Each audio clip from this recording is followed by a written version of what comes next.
in the presidential race as an independent candidate, that the first phase of his campaign is over, that he will soon be off to meet leaders in Israel, Egypt, West Germany, France, and Britain, while the Republicans are holding their convention in Detroit, and that he thinks he can win. More from Bob Jameson.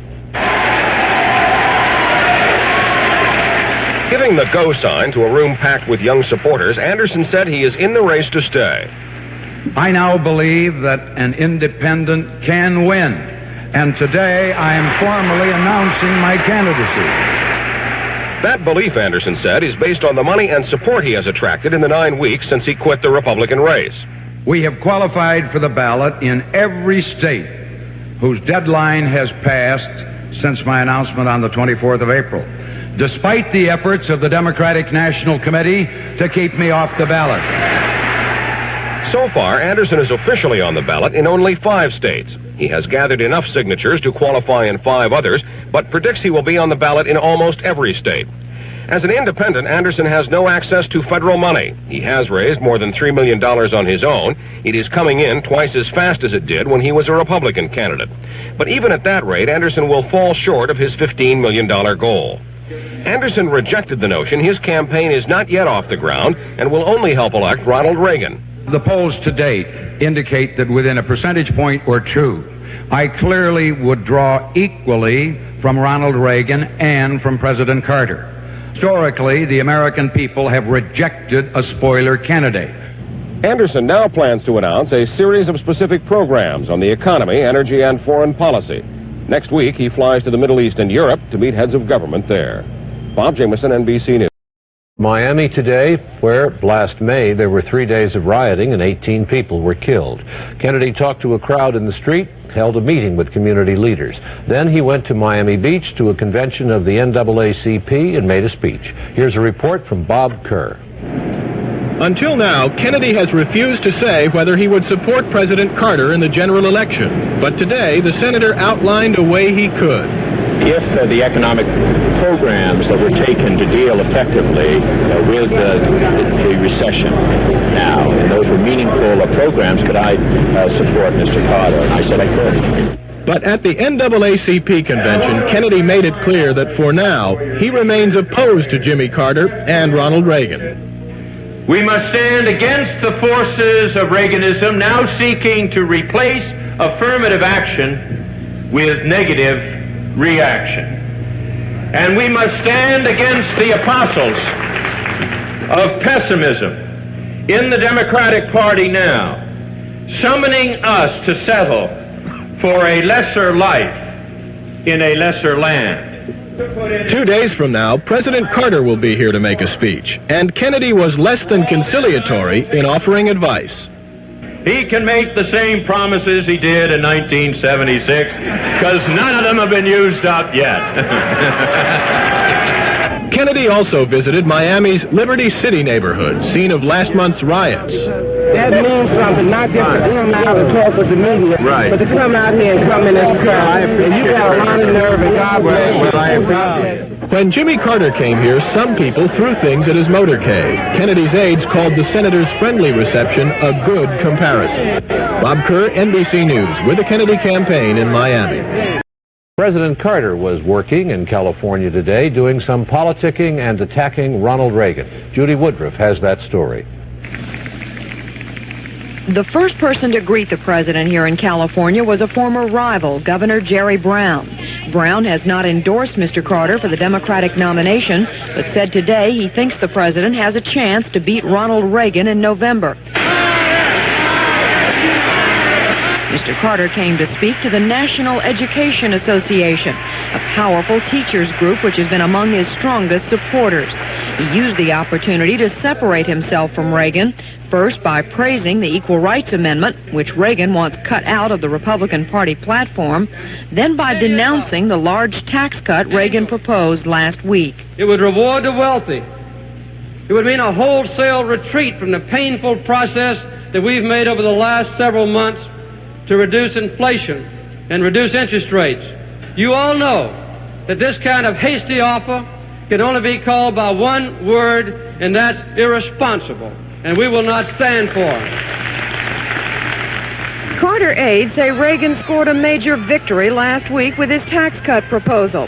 They are hoping to take some of the shine off of it by portraying Reagan as irresponsible, but they concede they were caught off guard.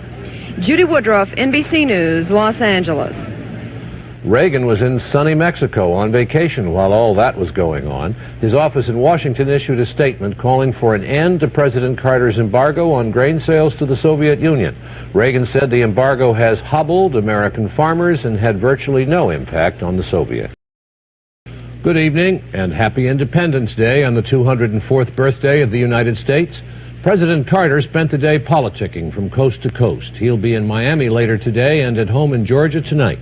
He began the 4th in California, talking about the hostages in Iran. He has no hope for their quick release, and about his embargo on grain sales to the Soviet Union. John Palmer is traveling with the president. Mr. Carter came to California's San Joaquin Valley primarily in search of votes. He came here to the community of Merced for what was billed by the White House as a non-political town meeting. Mr. Carter does not have much of a political base in California and now faces a very hard fight against Ronald Reagan this fall. During the hour-long town meeting, Mr. Carter told the residents of this farming area he will not lift the grain embargo against the Soviet Union, which Reagan says he should, unless Moscow makes some tangible move to withdraw its troops from Afghanistan. I think we ought to punish the Soviet Union for their invasion and convince them that aggression in this world does not pay. And I would like to remind you that everything we have done against the Soviets is effective, but it's peaceful in nature. On Iran, the president said he couldn't say when the American hostages will be coming home, but added, "I believe they will be coming home safely." Mr. Carter said he's doing all he can to win freedom for the hostages, but that the United States won't be brought to its knees and beg. He had this to say about Iranian leadership. They are fanatics, some of them. They're terrorists, some of them. They're irresponsible, a large number of them. And the president said just this morning he had made contacts to establish new channels of communication with Iranian leaders. Later, White House aides said this was routine and should not be viewed with any degree of optimism.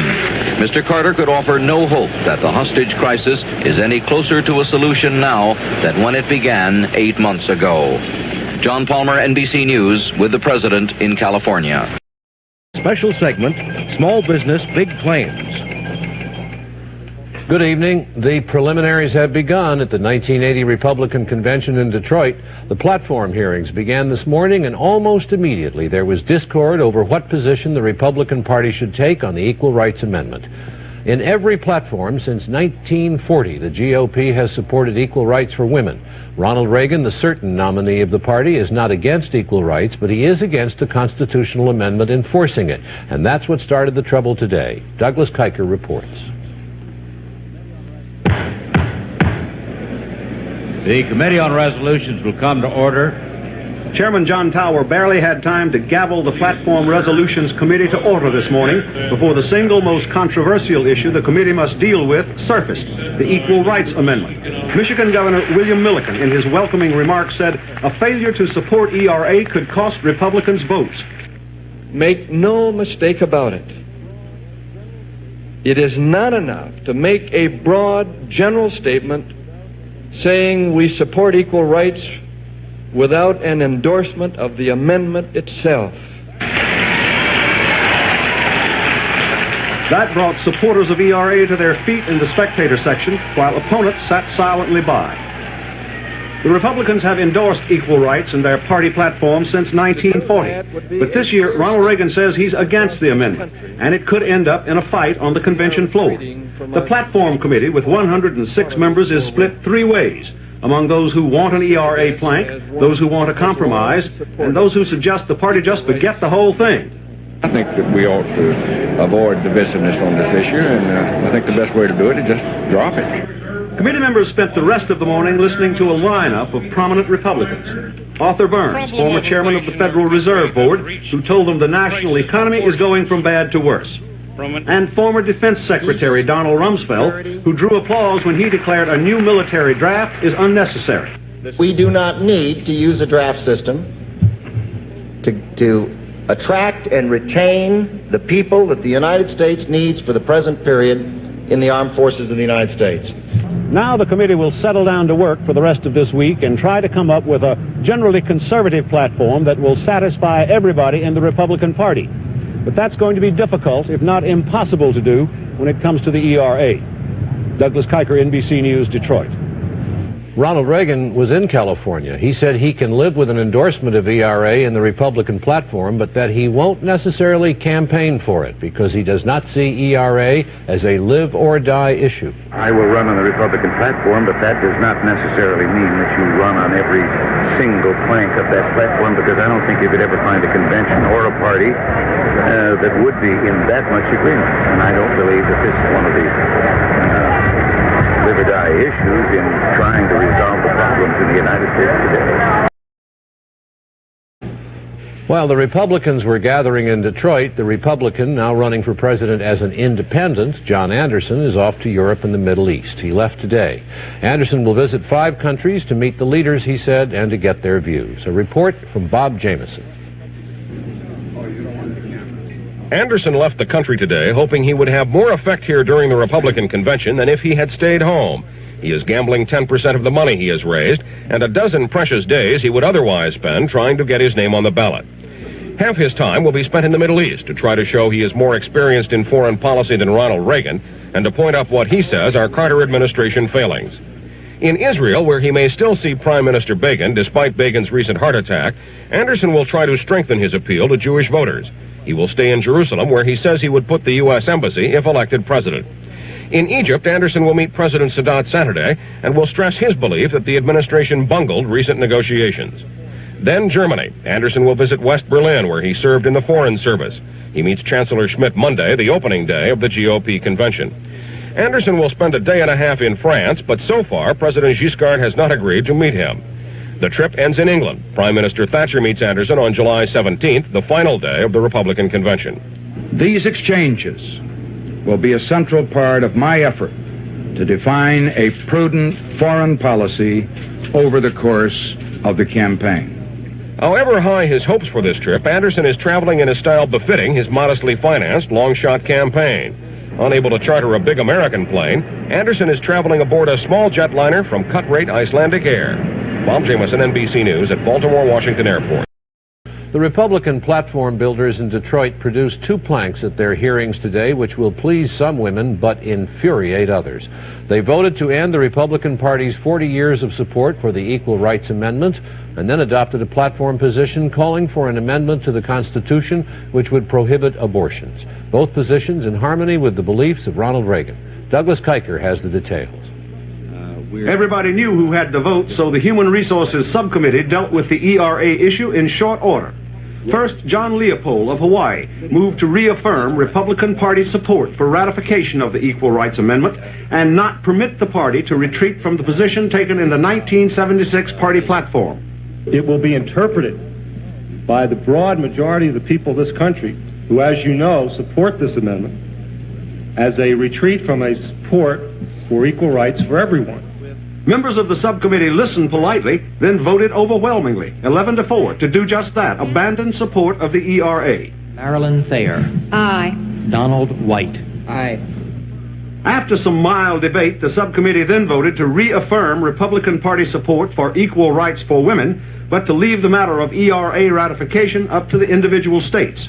The states should be allowed to make their ratification decisions without influence from the federal level. The amendment was approved by a vote of 14-1. This afternoon, as expected, the subcommittee again overwhelmingly approved a resolution supporting the effort to pass a constitutional amendment banning abortion. Both issues, ERA and abortion, now will come before the full platform committee. ERA supporters say the membership on this subcommittee was stacked against them. Now they say they will fight in the full committee to take the ERA issue to the convention floor. But they may not have the necessary votes even to do that. Douglas Kiker, NBC News, Detroit. The Republicans also were dealing with the foreign policy parts of their 1980 platform, and we have a new correspondent assigned to that story.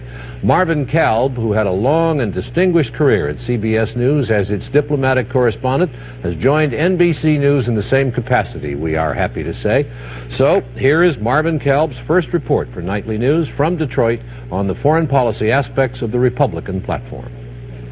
The Republicans blasted the administration's foreign policy and boasted that when, not if they are elected, they will increase defense spending, stand up to the Russians, and speak with a single, clear voice.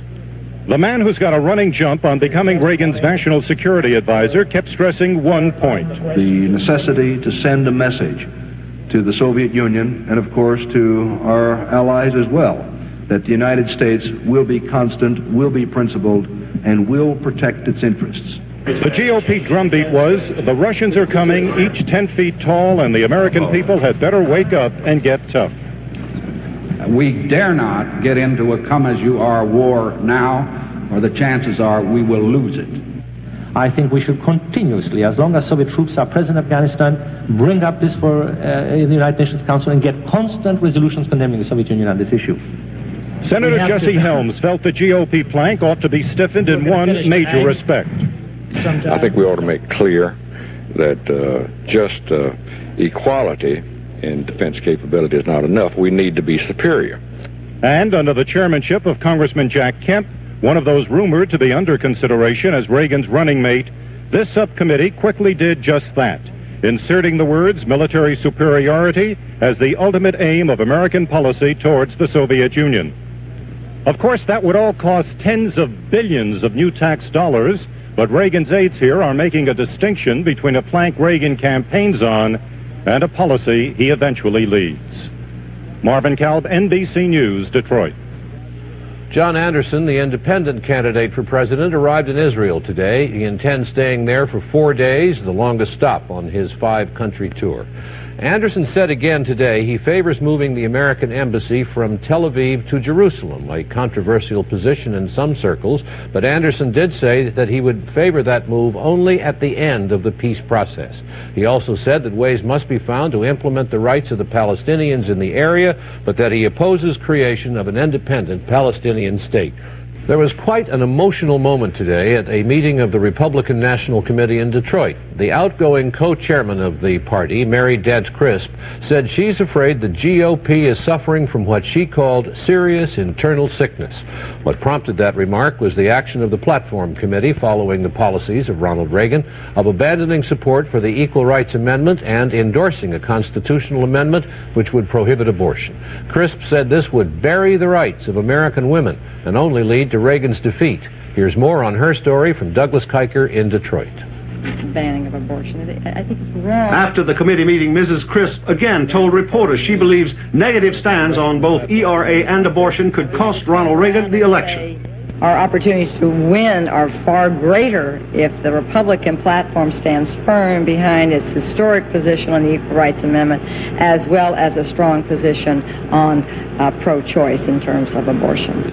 But the Platform Committee never got a chance to vote yes or no on a Republican Party endorsement of the Equal Rights Amendment.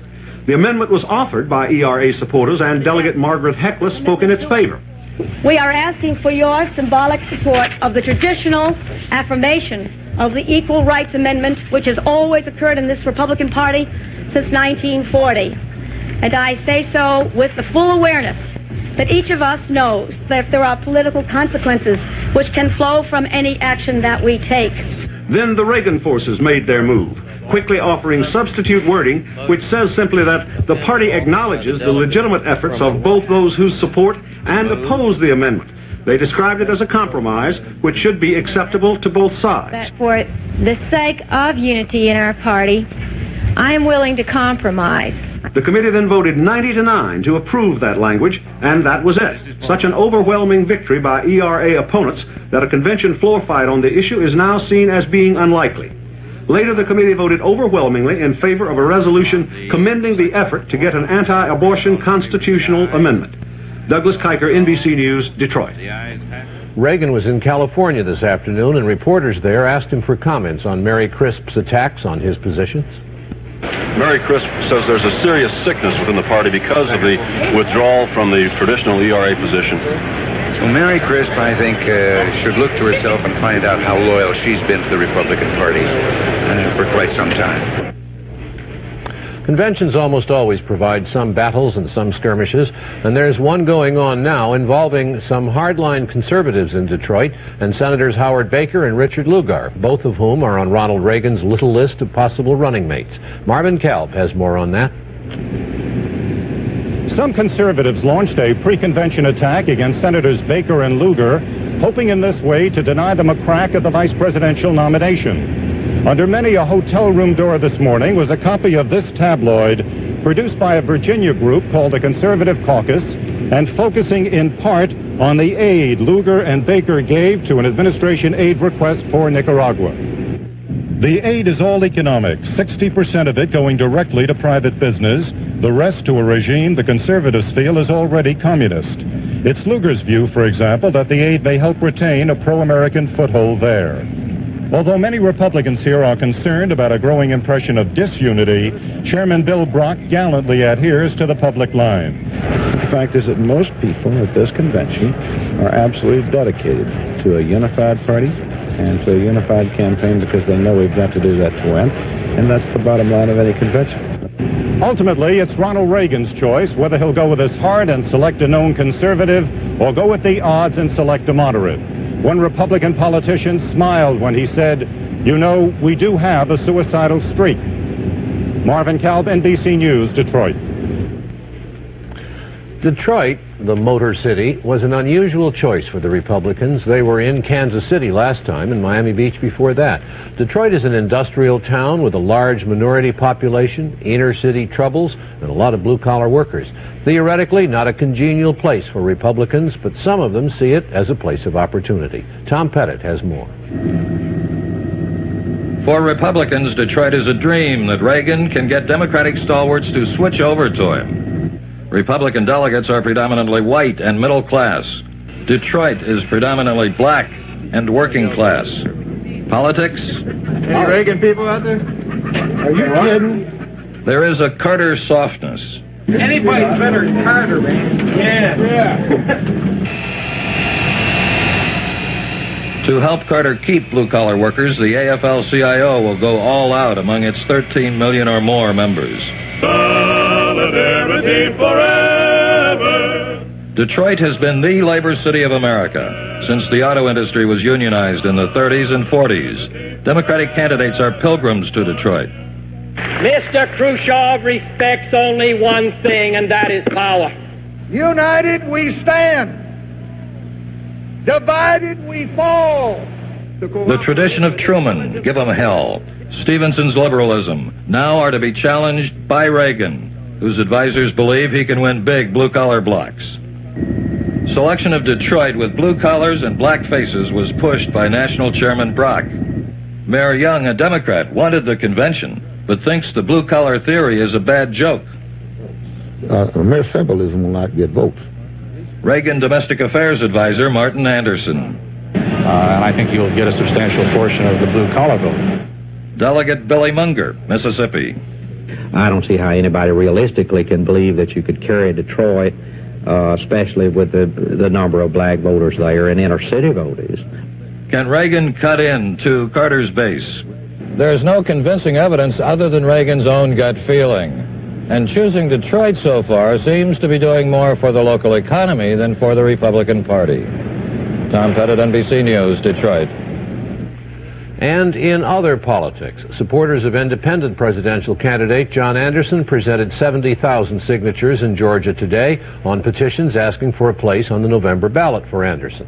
And supporters of the presidential candidate of the Libertarian Party, Ed Clark, gave the Georgia authorities 107,000 signatures seeking a place on the ballot for Clark. The Libertarians say they have met ballot requirements in 38 states so far this year.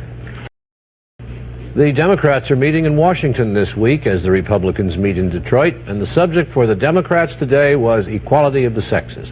The Rules Committee of the Democratic National Convention dealt with rules for the representation of women and with the question of discrimination against homosexuals. Ken Bodie has the details. By our action today, we can give a resounding answer to the Republican Party that's meeting in my home city. This was the day for the Democrats to distinguish themselves from the Republicans. ERA is out of the platform in Detroit. Today the Democrats went the other way. They adopted what they call equal division, the same number of men and women at all future conventions, on all state committees, commissions, etc. Voting on these issues was almost unanimous. The amendment is agreed to. Then came the motion to include homosexuals in the list of groups the Democrats promised not to discriminate against. We are members of every racial and ethnic group. We are black and white. We're Latinos. We're Asians. Some of us are members of every religion. Some of us are Republicans. I don't see the need for the issue before the convention, and I think that we should take the sex out of politics and certainly the convention. Despite opposition, that motion also passed. But on any issue with potential to affect the nomination, both sides dug in. No movement either way. And Carter won them all. There's been a lot of talk about conciliation at the Rules Committee here today, but not much of it. There's a month left to patch things up, but right now the spirit of party solidarity between the Kennedy and Carter folks is unimpressive. Ken Bodie, NBC News, at the Democratic Rules Committee in Washington. Candidate John Anderson is in Jerusalem. A newspaper there said Jordan's King Hussein has refused to meet Anderson because Anderson plans to tour Arab East Jerusalem, which is claimed by Israel. Anderson did meet Israeli opposition leaders today, including Labor Party leader Shimon Peres. Peres said Anderson listened and asked questions. Peres said he told Anderson the Labor Party stands with the Begin government on retaining control over East Jerusalem. Later, Anderson said the United States supplying of arms to Arab countries should include the condition that they cooperate in reaching peace. Republicans here in Detroit are saying little about the hostages, who are now incidentally in their 251st day of captivity. The platform contains no specific suggestions on how to secure their release, but that doesn't mean the Republicans aren't thinking about the issue. Marvin Kalb reports. The Republicans are itching to turn the hostage crisis against the administration, but they have no bright ideas about how to do that, and any mistake or misspoken word could backfire politically. So they are left with impatient criticism. The administration has botched it so bad that we're left with very few options, perhaps no options. I think the American people are losing their patience with the lack of activity in this regard, and no proper diplomacy could be effective if it is done in a fishbowl. It must, I think, be done with the type of credibility that I believe, very honestly, that Governor Reagan will bring to the presidency. Well, I don't think our policy toward Iran nor our feeling toward Iran should be turned on and off again in a flip-flop or zigzag way. Clearly, Republican leaders consider the hostage crisis so sensitive they don't want to try to exploit it at this time unless they're sure their effort will succeed. They remember how Senator Kennedy once criticized the president on Iran and got burned, and they don't want their man to run the same risk. Marvin Kalb, NBC News, Detroit.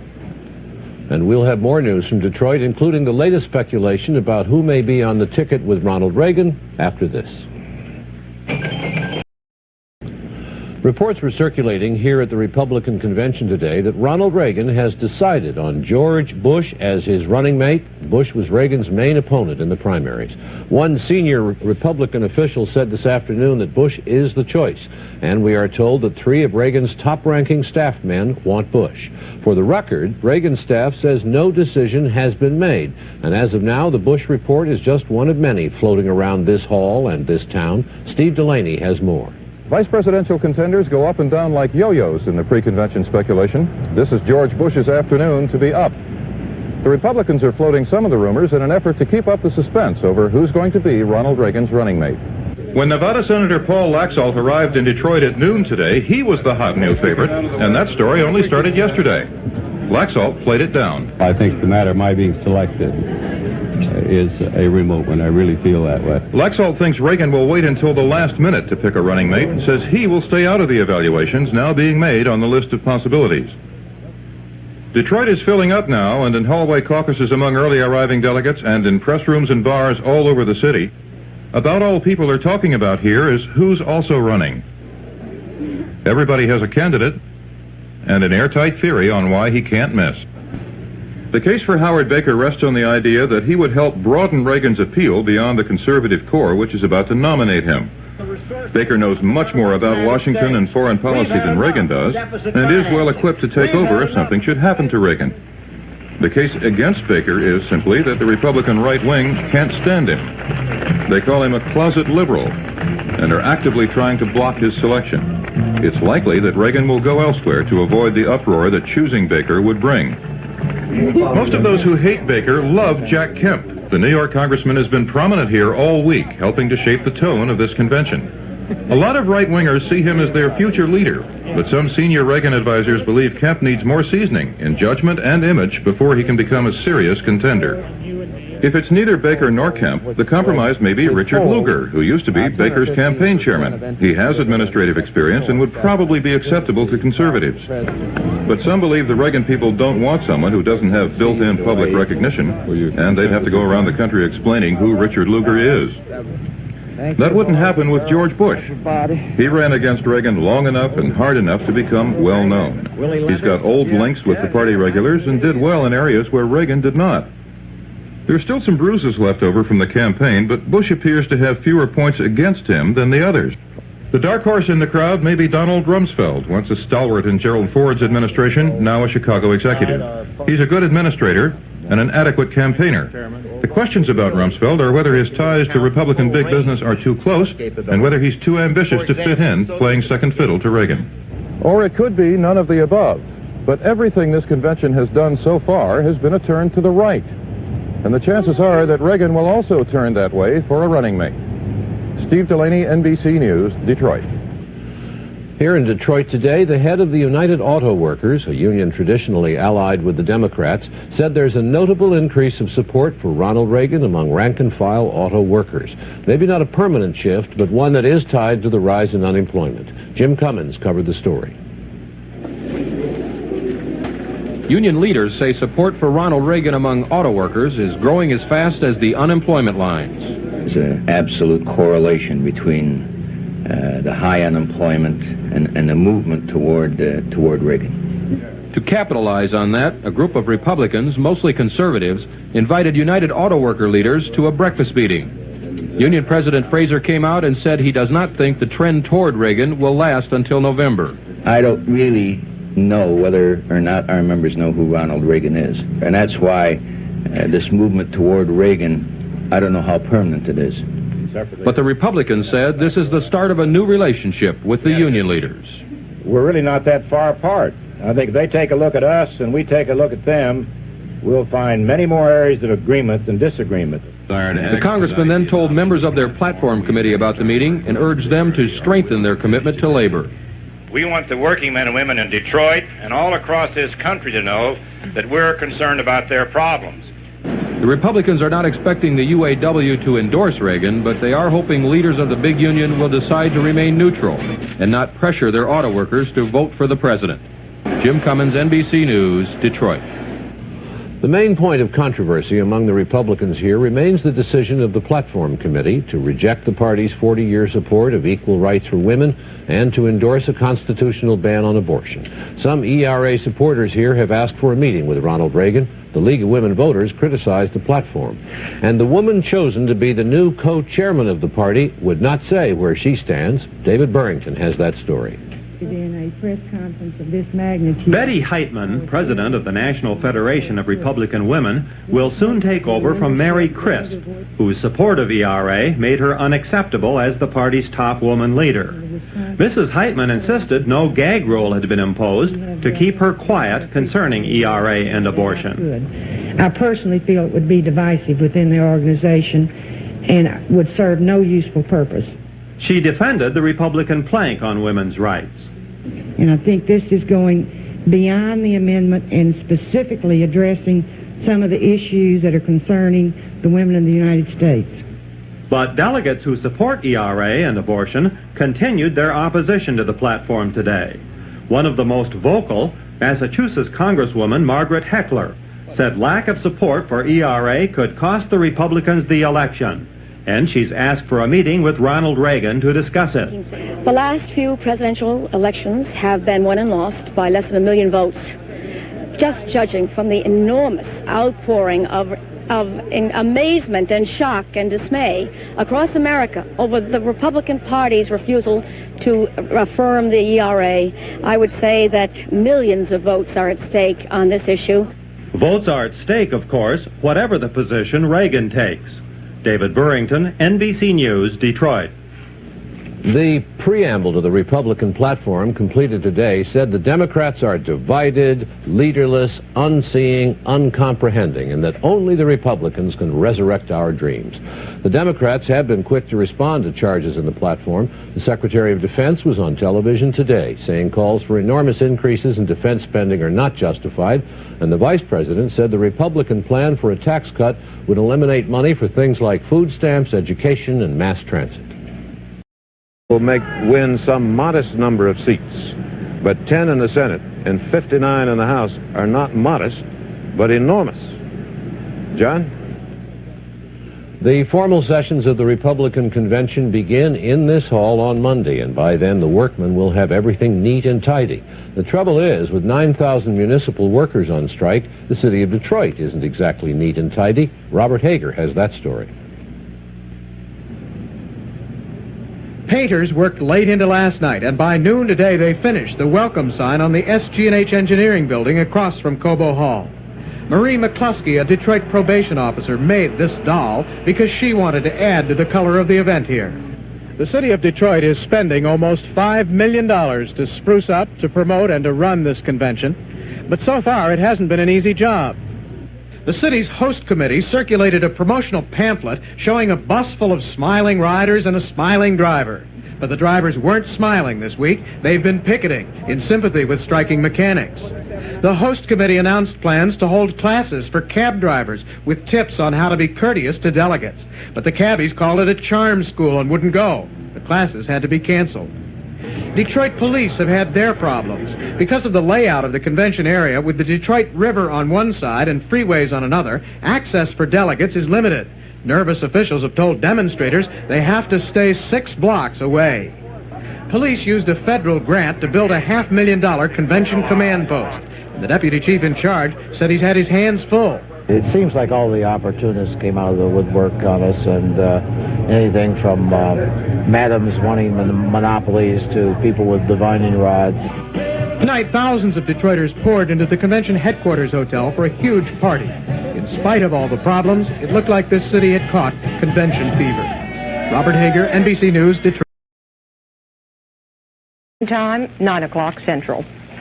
Detroit city workers ratified a new 3-year contract today, and it ends nearly a 2-week strike, and it spares the city the extra problems during the Republican National Convention. For 12 days, Detroit has had no garbage collection or bus transportation. That garbage situation, as bad as it was, would have gotten much worse as another 28,000 people, convention delegates, journalists, and visitors, started coming into the city. For a report on some of those arrivals, here's Jim Cummins. Today, the action was at the airport in Detroit, where the state delegations arrived. They came from the east. Put it here for New Jersey. And they came from the west.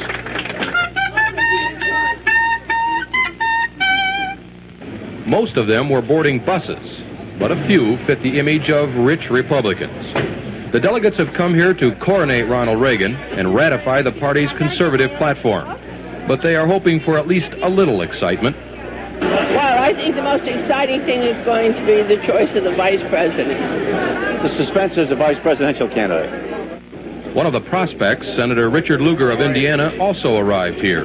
He said he wants the job, has not heard from Reagan's people, and has a second choice for vice president. Well, I've indicated all along that I felt Howard Baker would be the best nominee, and that's still my feeling. Former Secretary of State Henry Kissinger showed up here today, and so did his former boss, Gerald Ford. One of Reagan's own polls shows Ford is the only vice presidential prospect who would instantly help the ticket. But Ford said he's still not interested, and he's not entirely satisfied with the party platform. I am very much opposed to the withdrawal of support for the ERA amendment. Mr. Ford was not able to deliver that message to the other Republicans downtown right away. His limousine had a flat tire at the airport. After some delay, the former president's motorcade finally left, with him riding in a more modest car. Some of his Secret Service agents were left behind to change the tire. Jim Cummins, NBC News, Detroit. By the Reagan forces. Details on that meeting from Robert Hager. The Rules Committee meeting was barely underway when the Reagan forces demonstrated their strength, unanimously electing a Reagan delegate chairman. Reagan's staff member Roger Moore orchestrated things from the sideline, helped by a dozen colleagues. One change they wanted, to allow delegates to vote their consciences, not to be bound by what voters said in the primaries. For instance, Anderson and Bush delegates could vote for Reagan. Wisconsin's John Shabazz argued against this. I don't want to encourage those delegates who have been chosen by law to support my candidate to go for someone else. But the freedom of conscience rule passed easily. GOP National Committee Chairman Bill Brock, who barely survived a move by Reagan people to sack him some months ago, had his operatives at the meeting today, Charles Black and Don Sundquist. Tomorrow, Reagan forces will move to cut back Brock's term, so he could be replaced as soon as next January. Well, I think there are a number of people in the Reagan camp who would like to have an impact on who the national chairman is, whether Reagan wins or loses. And needless to say, if that's your position, you'd like to be able to decide that immediately after the election instead of having to wait an extra year. One strategist from the Republican National Committee says the Reagan forces can count on the votes of at least 75 of the 106 members of the Rules Committee. So clearly they can have their way on any given issue. Robert Hager, NBC News, Detroit. NBC News and the Associated Press this week polled 1,200 likely voters, asking them for whom they would vote if the here in Detroit. But lavish rewards will have to come later. The Reagan campaign is near the federal spending limit. In fact, campaign manager William Timmons is sleeping on a roll-out couch in his office, which doubles as a hotel room. Well, at least Timmons is staying near the convention site. Most of the delegates are not. This is Troy, Michigan, a city about 20 miles from Detroit, a 45-minute drive under normal traffic conditions. Most of the delegates are staying in cities like Troy. Only 7 delegations are actually staying in Detroit. The Mississippi delegation is staying here at the Northfield Hilton in Troy. Mike Retzer, Mississippi State Party chairman, is concerned about the distance from Detroit. I know there's going to be some congestion downtown. Clearly there's a big crowd in town with the delegates, the friends, visitors, well-wishers, and media. We've got a big crowd going to be in Joe Louis Hall. And, of course, we were just one of the unfortunate ones to be located on the fringe. It's my understanding that the lucky ones are in Canada. Actually, the delegates have it good. Television camera crews and other workers assigned to the convention are staying as far away as Toledo, Ohio, 55 miles from Detroit, Ann Arbor, Michigan, about 38 miles away, and Chatham, Ontario, Canada, 50 miles away. Could Detroit have provided more rooms closer to the convention site?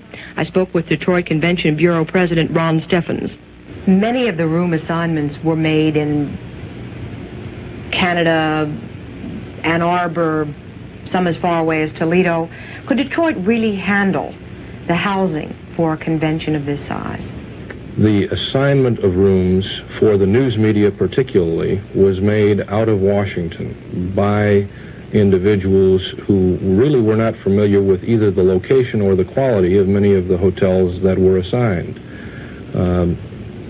At the same time that persons were put in Ann Arbor, Michigan, 45 minutes away, hotels in Sterling Heights, Michigan that are 25 or 30 minutes away that are high quality were released. I think that's unfortunate, but that's what happened. On Monday, 20,000 people will converge on the convention center.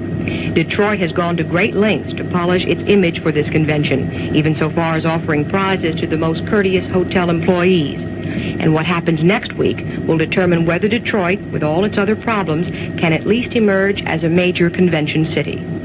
If somebody right now were to pick up the phone and call and say, gee, I'd really like to go to Detroit and observe this week, what would you tell that person? Pick up the phone and call the Convention Bureau and we'll find you a room. You are that sure? Absolutely. A nice room. Call me Saturday night and find out. You, however, will have to look up the number. And if you don't want to make the trip to Detroit, you could, of course, watch the convention on NBC. That's our report tonight. Jane Pauley will be here tomorrow. I'm Jessica Savage from Detroit. Thank you, and good night from all of us at NBC News. Good evening from the Joe Louis Arena in Detroit. The Republican National Convention begins here tomorrow, and most of the players are in place. Ronald Reagan, the expected presidential nominee, is still at his home in Los Angeles. He'll fly here Monday with about 150 aides, journalists, and Secret Service men. One big question remains: who will be Reagan's vice presidential choice? Most of the top contenders maneuvered in Detroit today. Here's a report by Emery King. George Bush was among the last of the major figures to arrive in Detroit for the convention, but he comes as one of the leading contenders for the vice presidential spot. And he had hardly gotten off the plane before the questions began. And I'm not going to stand here and say that I'm disinterested. I have said that if I was asked to do it, I'd do it. And that's all I want to say about it. Senator Richard Lugar is openly campaigning for the spot. He is scheduled to address the convention, and today practiced his speech at Convention Hall. Senator Paul Laxalt, Reagan's campaign chairman and himself a leading contender, said on Face the Nation former President Gerald Ford would be the ideal candidate. I thought that a Reagan-Ford ticket would be the dream ticket. Pursued it a little bit, but found out very quickly that the situation is such that it just wouldn't work. Under no circumstances would I be the candidate for the vice presidency. But Reagan's chief of staff, Ed Meese, hinted on Meet the Press that Reagan's final choice may not be any of the front-runners. He has deliberately said that no one is excluded because it may well be, as he makes his final decision, he wants to go back and talk about someone who isn't under as much emphasis at the present time as some of the others. That leaves, among others, Congressman Jack Kent, increasingly popular for his work on the Platform Committee, Senator Howard Baker, who says he told Reagan he wasn't interested, and former Secretary of Defense Donald Rumsfeld, who was also practicing speeches today.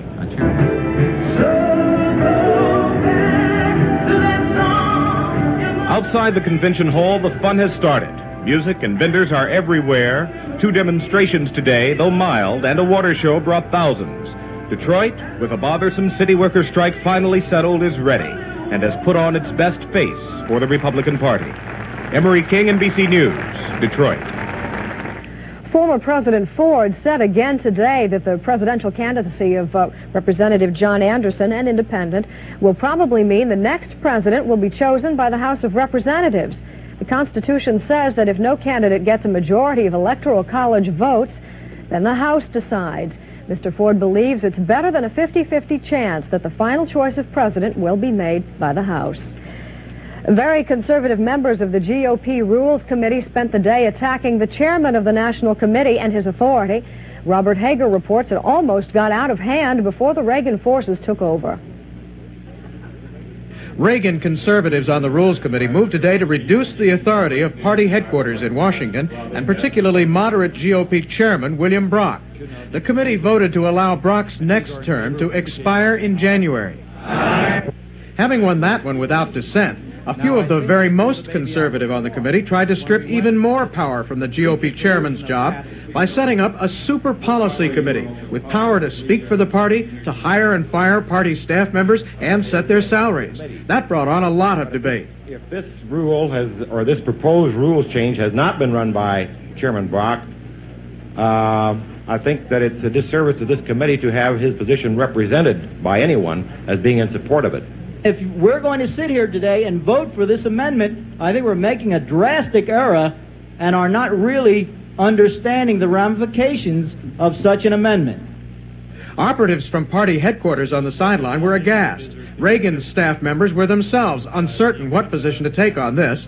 For a few moments it looked like the super policy committee might be approved. Then came word from Reagan's staff, killed the idea, and that's just what happened. Signify by saying aye. Aye. The party chairman's job was left with at least some influence and authority. Tomorrow, the Rules Committee is expected to take up the issue of presidential primaries. There are proposals to reduce the number of primaries or shorten the primary season. But at most, the committee is expected to set up a study group to examine the issue over the next few years. Robert Hager, NBC News, Detroit. The GOP Platform Committee's 90-9 rejection of the Equal Rights Amendment was unequivocal, but it was not the last word on the issue. Pro-ERA Republican women demanded and got a meeting with Ronald Reagan himself on Tuesday, but they're not expected to get much more, as Heidi Schulman reports. For the most part, the Reagan crowd gathering in Detroit goes along with his opposition to the Equal Rights Amendment. But even among his staunchest supporters, there are doubts about what removing ERA from the platform will do to the Republican Party. More moderate approach would have been better, and it may lose a lot of very important women voters. Those are the kind of doubts Reagan's senior staff wants to erase. So they've invited ERA backers to meet privately with Reagan in his hotel suite on Tuesday. Among them, Congresswoman Margaret Heckler, who sees no chance now to change the party platform, but still wants Reagan's personal commitment to equal rights. I think he was more rational than some of the members of the Platform Committee who took a very narrow, rigid view. I think he has to address this, and it's in his interest, but it's in the interest of the women and of the nation. I don't think this is going to be a pro forma session. I would hope that he's going to make some firm statements that will hopefully address women's aspirations and needs in a direct way. I think that he can offer them the assurances that he has real concerns about their concerns and that he will work on their behalf, even though he's chosen a different method. So this is not a meeting just for show? Absolutely not. Despite the denials from both sides that Tuesday's meeting is only window dressing, there are no indications that Reagan intends to offer the women anything new. But he clearly needs to convince them that he's not anti-feminist so as not to give the Democrats an easy issue in November. Heidi Schulman, NBC News, Detroit. Repudiation of the Equal Rights Amendment was a victory for the conservative wing of the Republican Party, which is winning all of the battles here. NBC's Ken Bodie reports that a liberal, if there is one here, might just as well have stayed home. This is the most conservative Republican convention since 1964. Still, it's not conservative enough for some, notably groups associated with what's known as the New Right, like the Conservative Caucus. The caucus objects to even having Henry Kissinger speak to the convention. They consider Kissinger too soft on the Soviets. Senator Jesse Helms, the conservative from North Carolina, was a self-anointed spokesman for the right on the Platform Committee. Helms wanted to de-recognize China and take back the Panama Canal. Some conservatives, like direct mail specialist Richard Viguerie, would like to see Helms on the ticket with Reagan. I love the man. But what Viguerie really wants to do is eliminate Howard Baker from consideration. And I think other conservatives would feel betrayed because Governor Reagan has promised that he would select someone who is compatible. And I can't think of any national figure in the Republican Party today that is disagrees more with Governor Reagan than Howard Baker. The current issue of Viguerie's magazine, The Conservative Digest, carries a frontal assault on Baker, along with no fewer than 6 convenient postcards in each issue. They express opposition to Baker. They're to be delivered to Ronald Reagan here in Detroit. Richard Worthland, Reagan's political strategist, still insists Baker has not been eliminated by the right wing. Senator Baker has got a good record. I'm sure the governor isn't going to be overly influenced by a postcard poll in this most critical decision. The objective of the New Right has been to narrow Reagan's options on the vice presidency, and evidently they've done their work quite well. Howard Baker is still officially on the list of possibilities, but by all estimates, he's a very long shot. Ken Bodie, NBC News, Detroit. Journalists in Detroit are complaining that this is a convention virtually without controversy, and it is. But NBC's Brian Ross reports that among the ranks of the Reagan team, there is one controversial figure. Views of Governor Reagan. On matters of foreign policy, this is the man who has been speaking for Ronald Reagan this week in Detroit. He is Richard V. Allen, Reagan's senior foreign policy advisor. 8 years ago, Richard Allen worked as an advisor for this man, Robert Vesco, the accused swindler who has been a fugitive for the last 7 years. Allen says he worked for Vesco for about 6 months in 1972 for $10,000 a month. At the time, there had been news reports about some of Vesco's dealings, but he had not yet fled the country. Now, Allen says he was naive about Vesco and regrets having worked for him. But Allen says he did nothing wrong.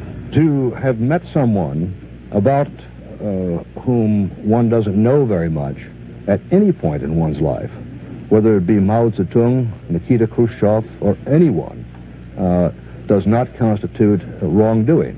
And the relationship was a business relationship. So as we reach back 8 years and thinking about that, obviously I may have done it differently or not even entered into that business relationship. But why would it raise questions in 1980? Allen says he worked for Vesco's lawyer and that he had few dealings with Vesco personally. But copies of flight logs from Vesco's personal jet, obtained by the San Francisco magazine Mother Jones, show that Allen flew on the plane with Vesco on one flight in June 1972 from Europe to New Jersey. At the very same time, Allen was working at the White House as a special assistant to President Nixon on international economic affairs. Some of Allen's other activities during the 2 years he worked at the Nixon White House also have been controversial. John Ehrlichman testified that Richard Allen was President Nixon's first choice to head the White House Plumbers Unit, although there is no evidence Allen ever had anything to do with the Plumbers Unit. And 4 years ago, a former president of Grumman Aircraft, Thomas Cheatham, testified that Richard Allen had asked for an illegal $1 million contribution from Grumman for the 1972 Nixon re-election campaign, because the Nixon administration was helping to push overseas sales of Grumman's E-2 aircraft. Just sort of what kind of assistance were you looking for? Oh, he said, I think the E-2 is worth about $1 million. Other Grumman executives testified that they had no idea of what Cheatham was talking about. But in a phone interview with NBC News this week from Malaysia, Cheatham says he stands by his story that Allen asked for the $1 million contribution. And I stand by my testimony. Testimony that was his testimony that was delivered more or less as a surprise and a bombshell to me. I say that testimony is wrong and false. The allegations against Allen were referred to the Justice Department, but no action was ever taken. Now, Allen is considered to be a leading candidate to run the National Security Council should Ronald Reagan be elected. A spokesman for the Reagan campaign said he doubted that the old allegations or Allen's past relationship with Robert Vesco would in any way affect Allen's standing now on the Reagan campaign staff. Brian Ross, NBC News, Detroit. Commentary by David Brinkley. Good evening from the Republican National Convention in Detroit on the day that Ronald Reagan flew in from California to claim the prize he's been seeking since 1968, his party's presidential nomination. When Reagan arrived here, he took some verbal pokes at President Carter and said he was impressed by the Republican Party's platform, which was drafted at least partly under his supervision. Don Oliver flew east with the Reagan Party. The Ronald Reagan who arrived in Detroit appeared relaxed and confident, not really concerned that there is bickering within his party over equal rights, abortion, and his choice for a running mate. Only a few aides accompanied him. Most were already in Detroit. There were no heavy strategy sessions on the plane from Los Angeles. The Reagan advance men had put together a welcoming crowd of several thousand at the hotel which will be Reagan's headquarters as he awaits his nomination.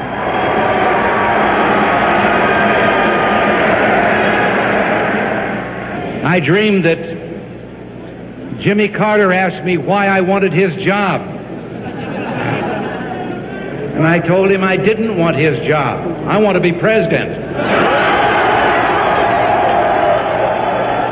Then Reagan said there is a need for a crusade in this country to solve the problems of unemployment, productivity, and inflation, which he says have been created by the ill-advised programs of the Carter administration. And I hope that when we leave this city, the people of Michigan, the people of Detroit, will know that in our hearts, we are determined, all of us, to change this and to make America great again. Thank you very much. Then Reagan headed for the hotel's 70th floor and the suite of Gerald Ford for a closed-door meeting to wish the former president a happy birthday. The Reagan forces hope to take the play away from their ERA and abortion critics, not by answering charges, but by going on the attack against Jimmy Carter, reminding Republicans here who the real opponent is. Don Oliver, NBC News, Detroit. The Republicans did something truly remarkable today here in Joe Louis Arena in Detroit. They got their convention to start on time. All in all, a smooth morning session. Everyone was curious about Reagan's choice of a running mate. Some were unhappy with parts of the platform, but in general, a good beginning. Tom Pettit has the highlights. So far, no one has passed out from all the excitement of the convention here in Detroit, but there has been adequate pompousness in this circumstance.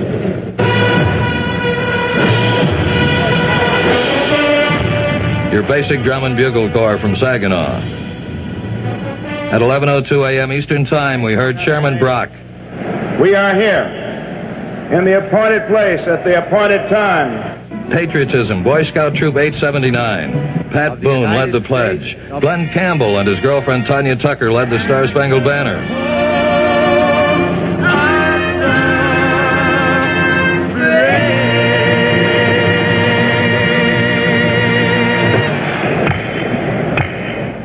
And the 32nd Republican National Convention was almost fully prepared to play ball with Ronald Reagan, except for the very conservative platform, which caused very liberal Jacob Javits of New York to comment. I'm not running on a conservative platform. The party is for the presidency. And talk of George Bush for VP irritated arch-conservative Jesse Helms. If the party tries to be spraddle-legged, it's not going to make it. If they try to what? To be spraddle-legged, be all things to all people. One of the few black Republican delegates told me that if it is anyone other than Bush for VP, that blacks will take a walk from the Republican Party. Tom Pettit, NBC News, on the convention floor. If the delegates to this convention could choose Ronald Reagan's running mate, they would choose George Bush. NBC News and its affiliated stations around the country have polled delegates in all 50 states. We reached more than 3 in 4 delegates, and they tell us that George Bush is the favorite of 47% of the delegates polled. Congressman Jack Kemp, a strong second, chosen by 35. Senator Baker third with 20%, and Senator Lugar of Indiana fourth with 13% support. Some people picked 2 men. We also asked for negative comments, and Senator Baker got more of those than any other. The delegates can't really choose the running mate, of course, and Reagan says he hasn't yet made up his mind. Here are reports on some of the contenders. George Bush's campaign for the presidential nomination officially came to an end today. He met with most of his 250 delegates in small groups, thanked them, released them, and urged them to work for Reagan's election. But the delegates wanted to know, how could they now help Bush get the vice presidential nomination? We're lost. We're looking for direction. Now I know you want us to sit back. I do. I didn't know that. Yeah, and I think that's the thing to do. And I don't mean it to be coy, or I don't mean it to be, but there are others, you know, that have campaigns going, and hey, you got 3 people to call. And believe me, we've done none of that. And I can't tell you how much I appreciate your wanting to do something. But I honestly believe the best strategy is no strategy. Bush won't comment on his chances, but his aides insist they are pessimistic. Less than a 30% chance, they say, that he'll be picked as Reagan's running mate. David Burrington, NBC News, Detroit. Representative Jack Kemp had his own vice presidential boomlet today as some conservatives rallied to him. 4 state delegations took preference polls today. Kemp split with George Bush in Alabama and Utah and defeated Bush by wide margins in Louisiana and Virginia. The former pro football player would clearly like the nomination, but says he has not campaigned for it. Instead, Kemp has benefited from the $75,000 war chest of a group called Republicans for a Victory in 80. They want Kemp as vice president and have bought campaign paraphernalia for him. Today, they train volunteers to work for Kemp endorsements in other states, but the congressman knows such straw polls don't win the nomination. I think really the decision is Governor Reagan's to make, and it's that simple. Lee McCarthy, NBC News, Detroit. Among the others in contention, Richard Lugar and Howard Baker were both highly visible today for different reasons. Lugar, the Indiana senator who's most often mentioned if Reagan wants a compromise between the moderates and the right, addressed the convention today and really wants the job. Baker, who endorsed Lugar today, spent hours telling reporters what he's already told Reagan, that he is not looking for work. My guess is that it would be extraordinary if you picked someone that didn't want to do it, and I don't want to do it. And that's what it really boils down to. So for practical purposes, for operational purposes, I assume, and I think I assume safely, that I will not be the vice presidential nominee. Baker would, of course, accept if asked, but he's making it hard for Reagan to ask him. That pleases the anti-Baker right wing here and makes it possible for the senator to relax and enjoy the convention. Steve Delaney, NBC News, Detroit. There's a chance that the matter of a Reagan running mate could get complicated. Some supporters of Senator Jesse Helms, the conservative from North Carolina, say his name will be placed in nomination as a vice presidential candidate if George Bush turns out to be Reagan's choice. Helms does not disagree. He's against Bush. There was some action outside this hall today as the National Organization for Women, along with some delegates to this convention, demonstrated against the Republican platform's position on equal rights, namely that support for equal rights is not in the platform. Robert Hager has that story. About 12,000 marched outside the convention, angry because the platform committee withdrew the Republican Party's traditional support for the Equal Rights Amendment. Most were women, many dressed in white like the suffragette marchers of the early 1900s. Later, National Organization for Women President Eleanor Smeal said Reagan's talk of equal rights without an amendment is double talk. We're going to say it again and again and again until he gets the whole message. You must be for the E-B-R-N-B-A. Some delegates who were at this rally were talking about trying to get their own individual state delegations to endorse the Equal Rights Amendment, but none imagined that the entire convention would ever change the wording of the platform plank on the subject. Robert Hager, NBC News, Detroit. Two of the toughest planks in the new Republican platform are those dealing with defense and foreign policy. Conservatives who wrote them are looking ahead to Republicans running the country and putting what they wrote in the platform into practice. Marvin Kalb has prepared a report for us on some of their enthusiasms and plans. We can make America great again. The Reagan battle cry from a political TV commercial displayed here today and funded by the National Conservative Political Action Committee, passionately committed to the notion of military superiority over the Soviet Union. The General President Carter, fired from his Korea command, thinks it's doable within perhaps 2 to 3 years.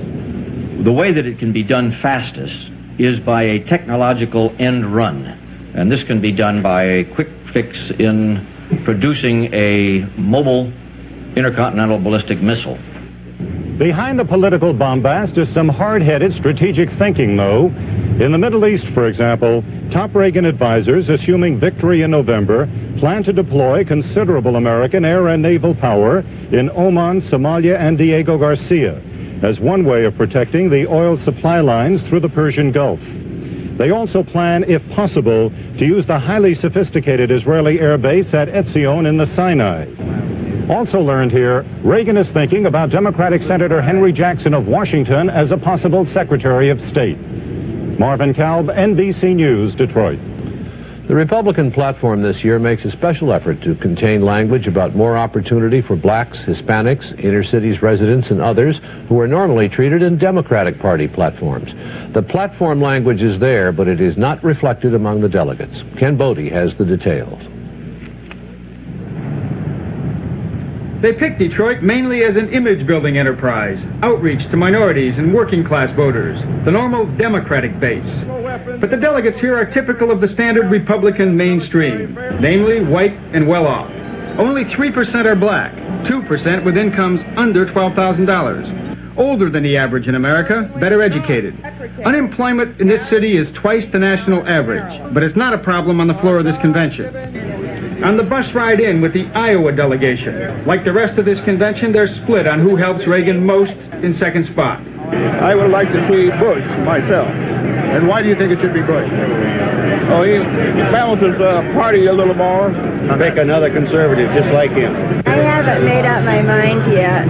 Republicans in Iowa are a party of small towns in rural America, with names like West Branch, Holstein, Humboldt. The state is 1% black, one black delegate here. On the floor, the Iowans blend in perfectly. They won't see much of the poverty problem in Detroit. The planned hospitality here is luxurious. Visit the antique auto collection and the private playroom of a local land developer, this week's host for the Iowa delegation. The delegates who will return to this hall tonight definitely do not match census averages for the entire country. But like the Iowans, they're probably pretty representative of the Republicans back home. Party of privilege, that's the image they're trying to shed this week in Detroit. But these Republicans look just about the way Republican delegates always do. Ken Brody, NBC News, Detroit. While the delegates in this hall are listening to speeches, the real shaking and moving takes place away from this building. And decisions made away come here as orders relayed through a special group of people on the convention floor. Judy Woodruff tells us about that. It looks as if all the action at this convention is on the floor, where the delegates are. But the shots are actually being called a couple of blocks away on the 68th floor of the Detroit Plaza Hotel. From there, the Reagan campaign high command is running the show. Decisions made about any problems that crop up are relayed to a command post just outside the convention hall. From inside that post, in a house trailer, veterans of past Republican conventions operate. Red hats are there. Red hats are in place. The red hats are worn by about a dozen well-known congressmen and senators who are available for pro-Reagan interviews.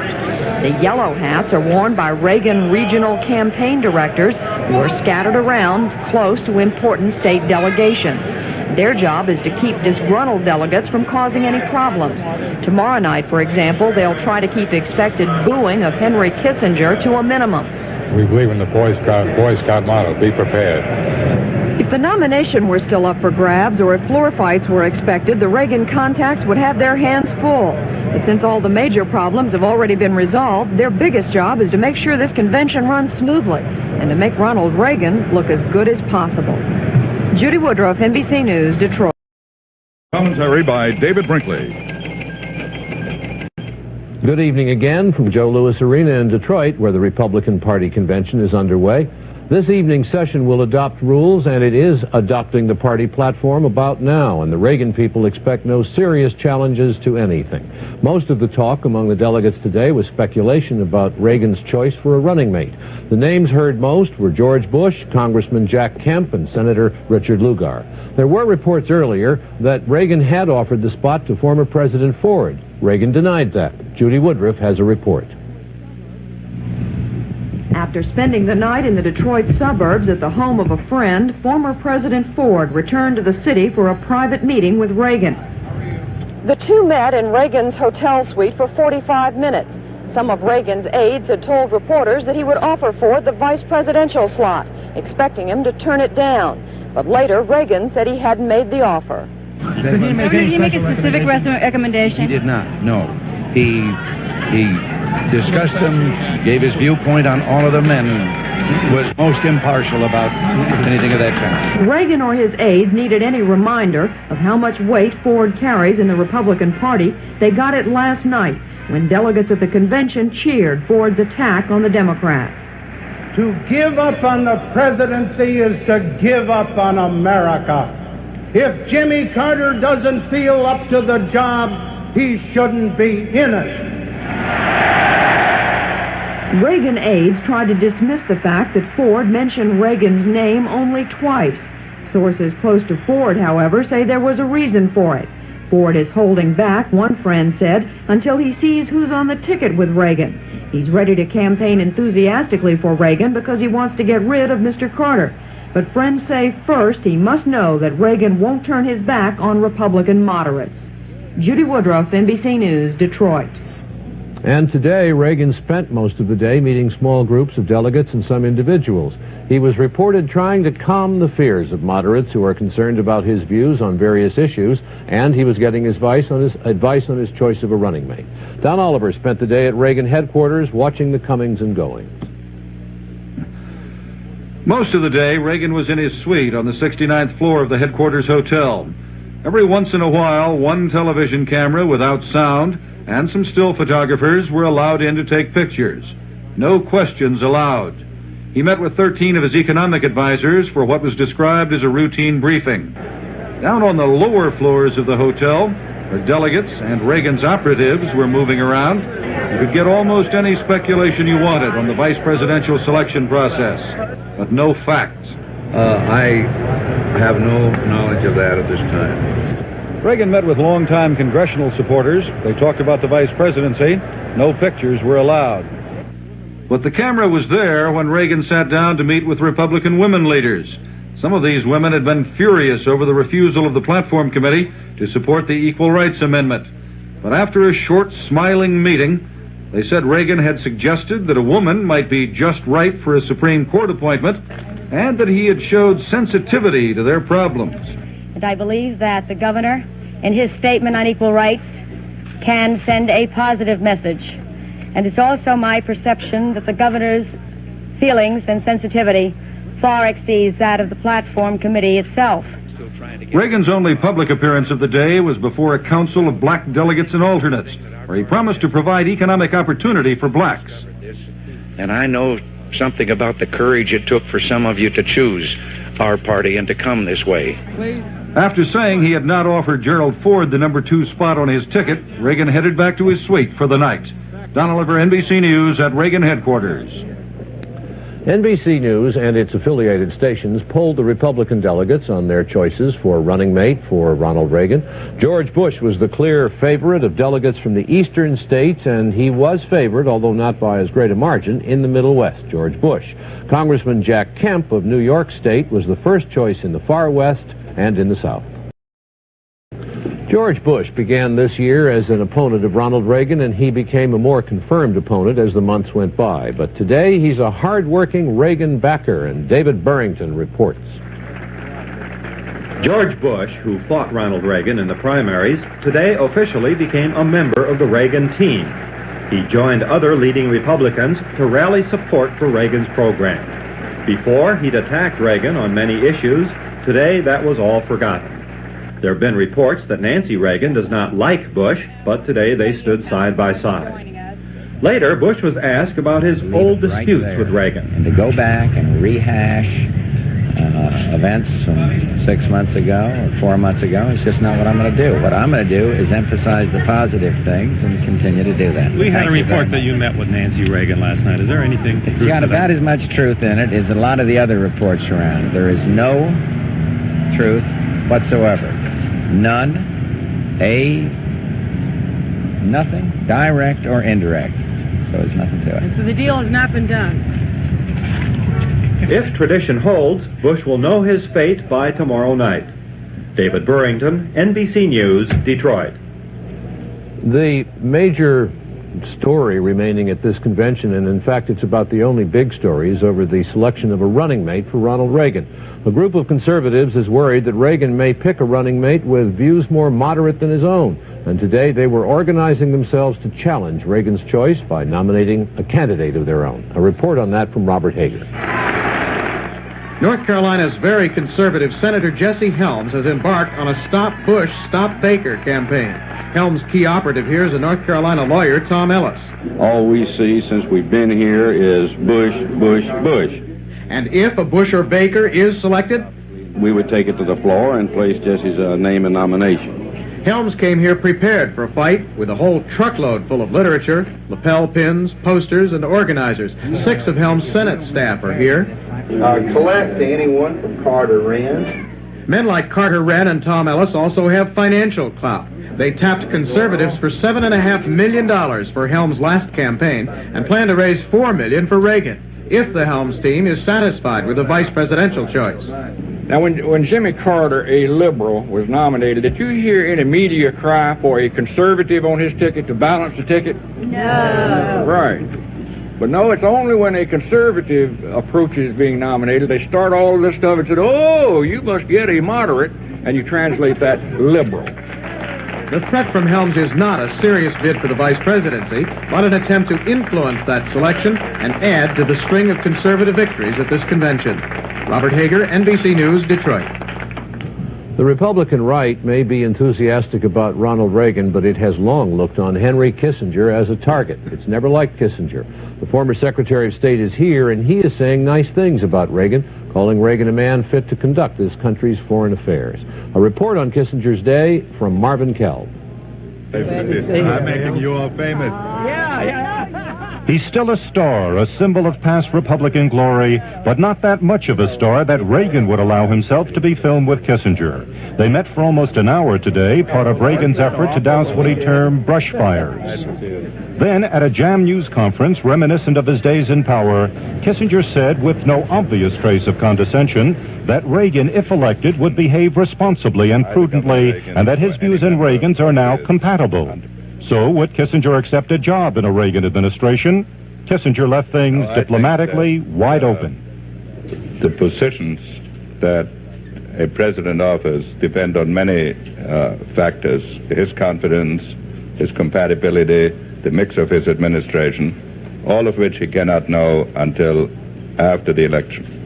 Kissinger's support of Reagan is obviously reluctant, based in part on reservations about the candidate's policies towards China and Russia, and the notion of military superiority resurrected at this GOP convention. But Kissinger does not want to close the door on Reagan or a possible job. He addresses the GOP convention tonight, expecting to hear a chorus of hearty boos from ultra-conservatives who passionately disagree with his old policy of détente with Russia. Marvin Kalb, NBC News, Detroit. Illinois Senator Charles Percy tried today to take a plank out of the Republican platform, one he described as the worst single plank he had ever seen. Percy couldn't get enough delegates to agree with him, and he lost. A report from Lee McCarthy. Senator Charles Percy wanted the Illinois delegation to strike out part of a plank which calls for the appointment of judges who respect traditional family values and innocent human life. I don't call this an anti-abortion motion now. Percy opposes the language because he says it makes the selection of judges a political issue. Representative Thomas Railsback has a different reason. I don't want to give the Democrats or even the media the opportunity to take on Ronald Reagan and then portray him or other Republicans as some kind of a right-wing monster. On the other side is Representative Henry Hyde, who says the courts are too permissive now. Really look at this and see if parents haven't got a right to be concerned about it and ask for judges who respect traditional American family values. There's something. The whole debate was too much for Representative Edward Derwinski. That this entire platform procedure is a bunch of nonsense. We'd be better off if we didn't have a platform and we just elected a president. The moderates, led by Percy and Railsback, were defeated by a 3-to-1 margin. The ayes are 75, the noes are 27. Lee McCarthy, NBC News, Detroit. Mrs. Gerald Ford is an ardent backer of both ERA and legalized abortion. Today she warned that the Republicans could lose the election this November because of their opposition to both. Mrs. Ford said, "We are treading on dangerous ground, just like 1964. Most of the people gathering on the floor of the Joe Louis Arena here in Detroit tonight are Reagan delegates, and they couldn't be happier. Everything's been going their way. But there are a few here who are a little glum. The candidate they wanted isn't here, and platform planks they wanted got voted down. The story of one such disappointed delegate from Linda Ellerby. The Illinois delegation, and one person some people think of as the Peck's bad girl of the delegation. This is a rabble-rouser? No, this is Jean Bradner, a Republican worker for 25 years who's about to leave the party if she has to. Back in Illinois, Bradner, 49 and the mother of 3, ran John Anderson's campaign. She and 23 others were elected as Anderson delegates. Hi, welcome to Detroit. When Anderson quit the party, she did not. She came to Detroit as a moderate Republican, prepared to go with Reagan. You're Miss Bradner? Yeah. She was not prepared for the platform her party adopted. We are holding hostage our possible support of Ronald Reagan to some moderation in the platform and some moderation within the party itself. Today, when the Illinois delegation met to vote on ERA, abortion, aid to cities, and judicial appointments, Bradner made a strong plea. May I submit to you that dissent, stifled in the name of unity, can only fester and destroy. She lost in the Illinois caucus, so tomorrow night, right here, Gene Bradner plans to vote for John Anderson, and not for Ronald Reagan, and not for unity. I have to say the Republican Party is dead, and this is a new party which ought to be called something else. We believe they are saying to us, we don't want you, we don't need you, go away. Linda Ellerby, NBC News, Detroit. John Chancellor, and commentary by David Brinkley. Good evening from Detroit, where a mighty effort is underway tonight to get former President Gerald R. Ford to run for vice president on a ticket headed by Ronald Reagan. Ford has so far refused, although some of the Republican Party's biggest names are urging him to run on the theory that a Reagan-Ford combination would be the best the party could offer. Senior Republicans are pressing their case. The former president is still listening, but his position is that he doesn't want to run. He and Reagan talked this afternoon. If Ford continues to decline, many signs point to George Bush as Reagan's choice, although Congressman Jack Kemp is still in the running. Don Oliver spent the day with Reagan. We find Reagan about where we left him yesterday, fielding questions about Gerald Ford as his possible running mate. Well, as I've told you so often, no one's ruled in and no one's ruled out. President Ford is not ruled out today. Well, his last statement was rather definite to me about it, out in Palm Springs, but... Is it true you have no second choice? It's true there's no second choice. I'm trying to get to a first choice. There's a lot of informed speculation in Detroit that centers on George Bush, with Jack Kemp still the darling of the conservatives here. It just happened that both of them were at Reagan's table at a luncheon today. Bush to his left and Kemp to his right. Some observers thought the seating arrangement a terrible thing to do to politicians whose fate rests with the man in the middle. Music relieved the strained moments.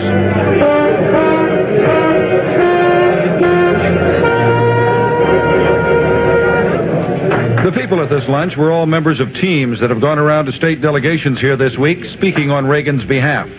My golly, we're united. And that just makes us a better audience for what's going to happen in a couple of weeks in New York while we watch the others fight. Leaving lunch, more questions about Gerald Ford, and the same answers. At mid-afternoon, there were a flurry of rumors that Bush and Reagan would meet privately at the Joe Louis Arena, and they both came here to check facilities for their speeches. But by the time Reagan arrived, Bush had come and gone. Then 2 evening appearances were abruptly canceled, so Reagan could return to his suite and resume the meetings on a running mate. Don Oliver, NBC News at the Reagan headquarters. Gerald Ford has many reasons for not wanting to run for vice president. His wife doesn't want him to. He is 67 years old and in happy and profitable retirement. He has not been a friend of Ronald Reagan's, and if he ran, he'd have to move out of California. On the other hand, if he did run and the Republicans won, he would again be back in active politics. Judy Woodruff covered Mr. Ford today. After reportedly agreeing late last night to reconsider the vice presidential offer, Ford was up early this morning for a meeting with magazine editors. He wasn't talking about what he might do. A few hours later, he conceded that he and Reagan had discussed the situation. They're all good friends of mine, and we're doing a little talking. But after lunch, Mr. Ford continued to deny any change in his decision. My opinion now is as it has been for the last 6 weeks, and I have no reason whatsoever to change. Meanwhile, politicians and advisors close to Ford were meeting on the 70th floor of the Detroit Plaza Hotel, dropping hints that they were trying to talk Ford into accepting Reagan's offer. Well, I don't know whether it's just a dream or not, but I certainly think that a Reagan-Ford ticket would be a dream ticket. Reagan aides say Ford agreed to reconsider the number 2 spot on the ticket on the condition that he be given more authority once in office as vice president. One source said Ford asked to be made a sort of assistant president. But at the same time, Ford was reported to be doubtful that any promise Reagan made now would be made good later. However, Ford did meet for more than half an hour late this afternoon with 8 men, members of Congress and his close advisors, who pressured him to accept the offer. Reagan is known to want Ford very much, both because he feels uncomfortable with George Bush, who his advisors tell him is his only realistic alternative, and because he believes a Reagan-Ford ticket is the GOP's best hope for November. Judy Woodruff, NBC News, Detroit. Bush, who was Reagan's most successful opponent in the primaries, is behaving here in Detroit like someone waiting to be noticed by Santa Claus, very much on his best behavior. When asked what his strategy is to win the second place on the ticket with Reagan, Bush says, "Our strategy is no strategy," and it could work. David Burrington has the Bush story. All day long, fresh rumors swirled around George Bush. He was out, he was in. Bush insisted he knew nothing. But he told his delegates from Michigan, where he won his biggest primary victory, that he was definitely still available. But I've also said this, that if I'm not selected, both Barbara and I will work our hearts out. We will work as enthusiastically as we possibly can, because transcending my own political position is the absolute necessity of defeating Jimmy Carter. And that's what we all must do. Then a big storm suddenly hit, lights went out, and candles had to be lit, so the pep talks could continue. After his luncheon with Governor Reagan, Bush looked over facilities at the convention hall and denied he'd had any further contact with Reagan. He headed off for a haircut, then over to Reagan's hotel. Not for a meeting, but for some jogging before his speech tonight at the convention. David Burrington, NBC News, Detroit. If George Bush is chosen to run with Ronald Reagan, it will anger some of the conservative Republicans here in Detroit, and we'll have their story after this. As we've reported, there were many rumors today that Ronald Reagan had picked George Bush as his running mate. That upset some of the conservative Republicans here. George Bush is in favor of the Equal Rights Amendment. And despite the fact that he is deeply conservative, some conservatives think he would hurt the Republican cause. And they held a press conference this afternoon to say so. We believe that George Bush would lose a great many votes, maybe millions of votes, for the Reagan ticket, because many of the people who are motivated to support Reagan or would support Reagan are people who would see the naming of George Bush a breaking of faith with what they believe Reagan stands for. I have urged him to be careful that he is not so watered down after this is all wound up and finished, that he is not so watered down that he will lose the support of those who have helped him over the years. And they have a choice. It's not just a case of voting for Ronald Reagan or Jimmy Carter. There is another choice, and that is the choice of staying home. Ronald Reagan gets the nomination tonight. After the roll call of the states, the convention will send a delegation to call on him at his hotel to give him the official word. And when they do, Mrs. Ronald Reagan will be at his side. A very important person to Ronald Reagan. Carol Simpson has more. Last night, Nancy Reagan was introduced to the Republican convention as the next First Lady of the United States. Tonight, she returns to the convention hall to watch her husband win the nomination for president on his third try. Mrs. Reagan is the consummate political wife, usually at her husband's side, seen and not heard. But for the past 3 days, she's been venturing out on her own. She paid a visit to the California delegation. I really just came by to say hello. I didn't mean to... She defended Reagan and the Republican Party's stand against the Equal Rights Amendment. I don't think they turned away from the Equal Rights Amendment. Many people think they did. Well, I think then they must not understand. And at today's luncheon for Republican women, she joked about Reagan's choice for vice president. And you may know that my husband likes jelly beans. He always says that he ran the state of California on jelly beans. So we decided that the criteria would be who could eat the most jelly beans. That would be who would be vice president. Although the soft-spoken Mrs. Reagan appears to take a back seat to her husband in all things political, those close to the Reagan camp say her husband takes her advice very seriously. And if people find that hard to believe, they're reminded that Nancy Reagan used to be an actress. Carol Simpson, NBC News, Detroit. Tonight, here in Joe Louis Arena, we'll be hearing the keynote speech from Congressman Guy Vanderjagt, a short address from George Bush, and then later in the evening, the nomination for president. NBC News will be covering all of that, and we'll have other national and international news after this. Not all the delegates, alternates, and guests at this Detroit convention are staying in Detroit. They are scattered over a 40-mile swath of country from Ann Arbor to Canada across the Detroit River. And some of them in Canada find themselves very far from home. Linda Ellerby reports.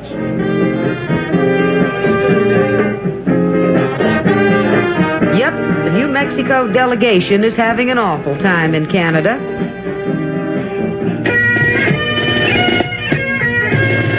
But the polite traveler always samples local culture and pays homage to local heroes. Here's to Hiram Walker. The Canadians have found the New Mexicans to be a formal lot, but enthusiastic for new experiences, new tastes. I kind of miss my hamburgers. They're willing to brave the perils of foreign money exchange. And I got change. Isn't that fantastic? You always get change in Canada. That's a beautiful part of it. And they stoically suffer the hassles of crossing an international border. Everybody U.S. citizens. Y'all pulling for the Republican Party. Thank you, Finally, Joe Louis Arena, the convention, back in the USA. In New Mexico, we would rather see a smokestack going across the horizon than a Texan. And then we travel 2,000 miles and the Texas delegation is sitting in front of us. So all we can see is blue 10-gallon hats and Texans. Well, as you can see, crossing a border to go to a convention doesn't bother the New Mexico delegation at all, as long as it's not the Texas border. Linda Ellerby, NBC News, at the U.S.-Canadian border. Good evening. On the last day of the 1980 Republican Convention, the first day of the new political marriage of Ronald Reagan and George Bush, the Republican candidates for president and vice president. Their effort today was to put behind them last night's efforts to get former President Gerald Ford to run with Reagan and to get started on a campaign to defeat the man in the White House now, Jimmy Carter. Don Oliver reports. George and Barbara Bush on their way to their first meeting with the Reagans since the running mate announcement was made. I feel very honored to be on the ticket with Ronald Reagan.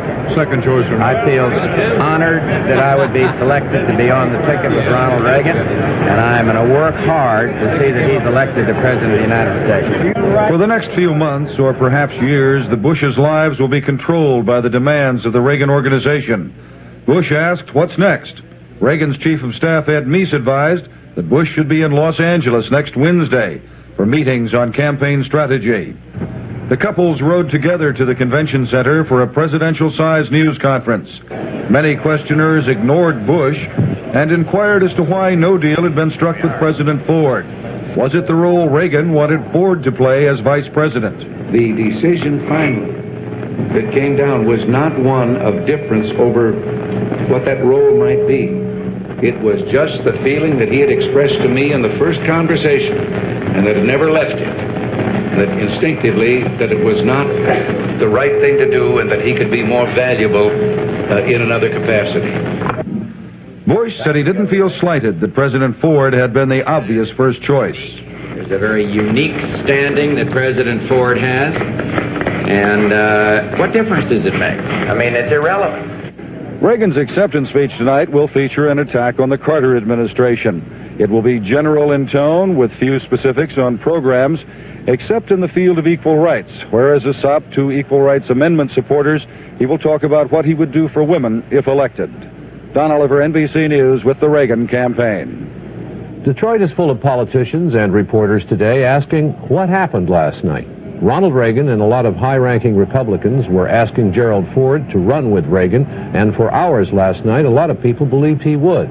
But he didn't, and in a stunning last-minute decision, Reagan picked Bush. The story really begins last month, as we just heard Ronald Reagan say, when Reagan called on Ford in Palm Springs and asked him if he'd go on the ticket. Ford said no then, but Reagan brought it up again here in Detroit on Tuesday, and Ford said maybe if the job of vice president can be made more important. Douglas Kiker picks the story up there. There couldn't have been a more theatrical setting for this high political drama. Luxurious suites atop the Detroit Plaza Hotel. Not exactly your run-of-the-mill, smoke-filled rooms. There, a group of Republican Party barons told Reagan Tuesday night the ticket needed Ford. Reagan said, sound him out. Yesterday afternoon, they did. Ford didn't say yes, but he didn't say no. He left the impression maybe under certain conditions. At 5:15, a Ford-Reagan face-to-face meeting on specifics. The former president said, in effect, let me think about it. 7 p.m., interviewed on CBS, Mr. Ford gives the strong impression he's going to do it if his demands are met. I would not go to Washington, Walter, and be a figurehead vice president. Back at the hotel, Reagan and Ford lieutenants, including Henry Kissinger, were working to negotiate an agreement. Details vary, but both sides agree Mr. Ford was insisting on being granted unprecedented power for a vice president. Some sources say these included control of appointments to the National Security Council and the Office of Management and Budget, veto power over cabinet appointments, and the role as chief liaison with Congress. During these negotiations, Ronald and Nancy Reagan were watching the nomination on television in their suite. One floor above, Gerald and Betty Ford were doing the same thing. 65 floors below, Reagan Press Secretary Lynn Nofziger was telling reporters, no deal yet. But this was not the word the delegates were getting on the convention floor. The rumor there, more and more being accepted as fact, was a deal has been made. It's a Reagan-Ford ticket. Looks pretty good now for a Reagan-Ford ticket. I think so, especially since some of the network interviews. I'm never surprised by anything in politics. It'd be stupendous.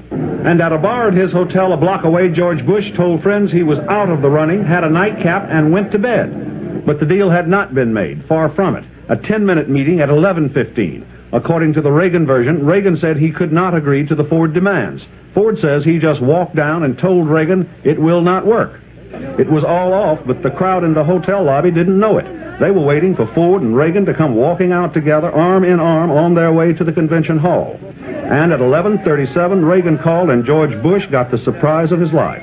And Ronald Reagan was forced to go before the convention after midnight and straighten things out. Douglas Kiker, NBC News, Detroit. In a minute, in an exclusive television interview, we'll hear some of what Gerald Ford had to say about that sequence of events. That after this.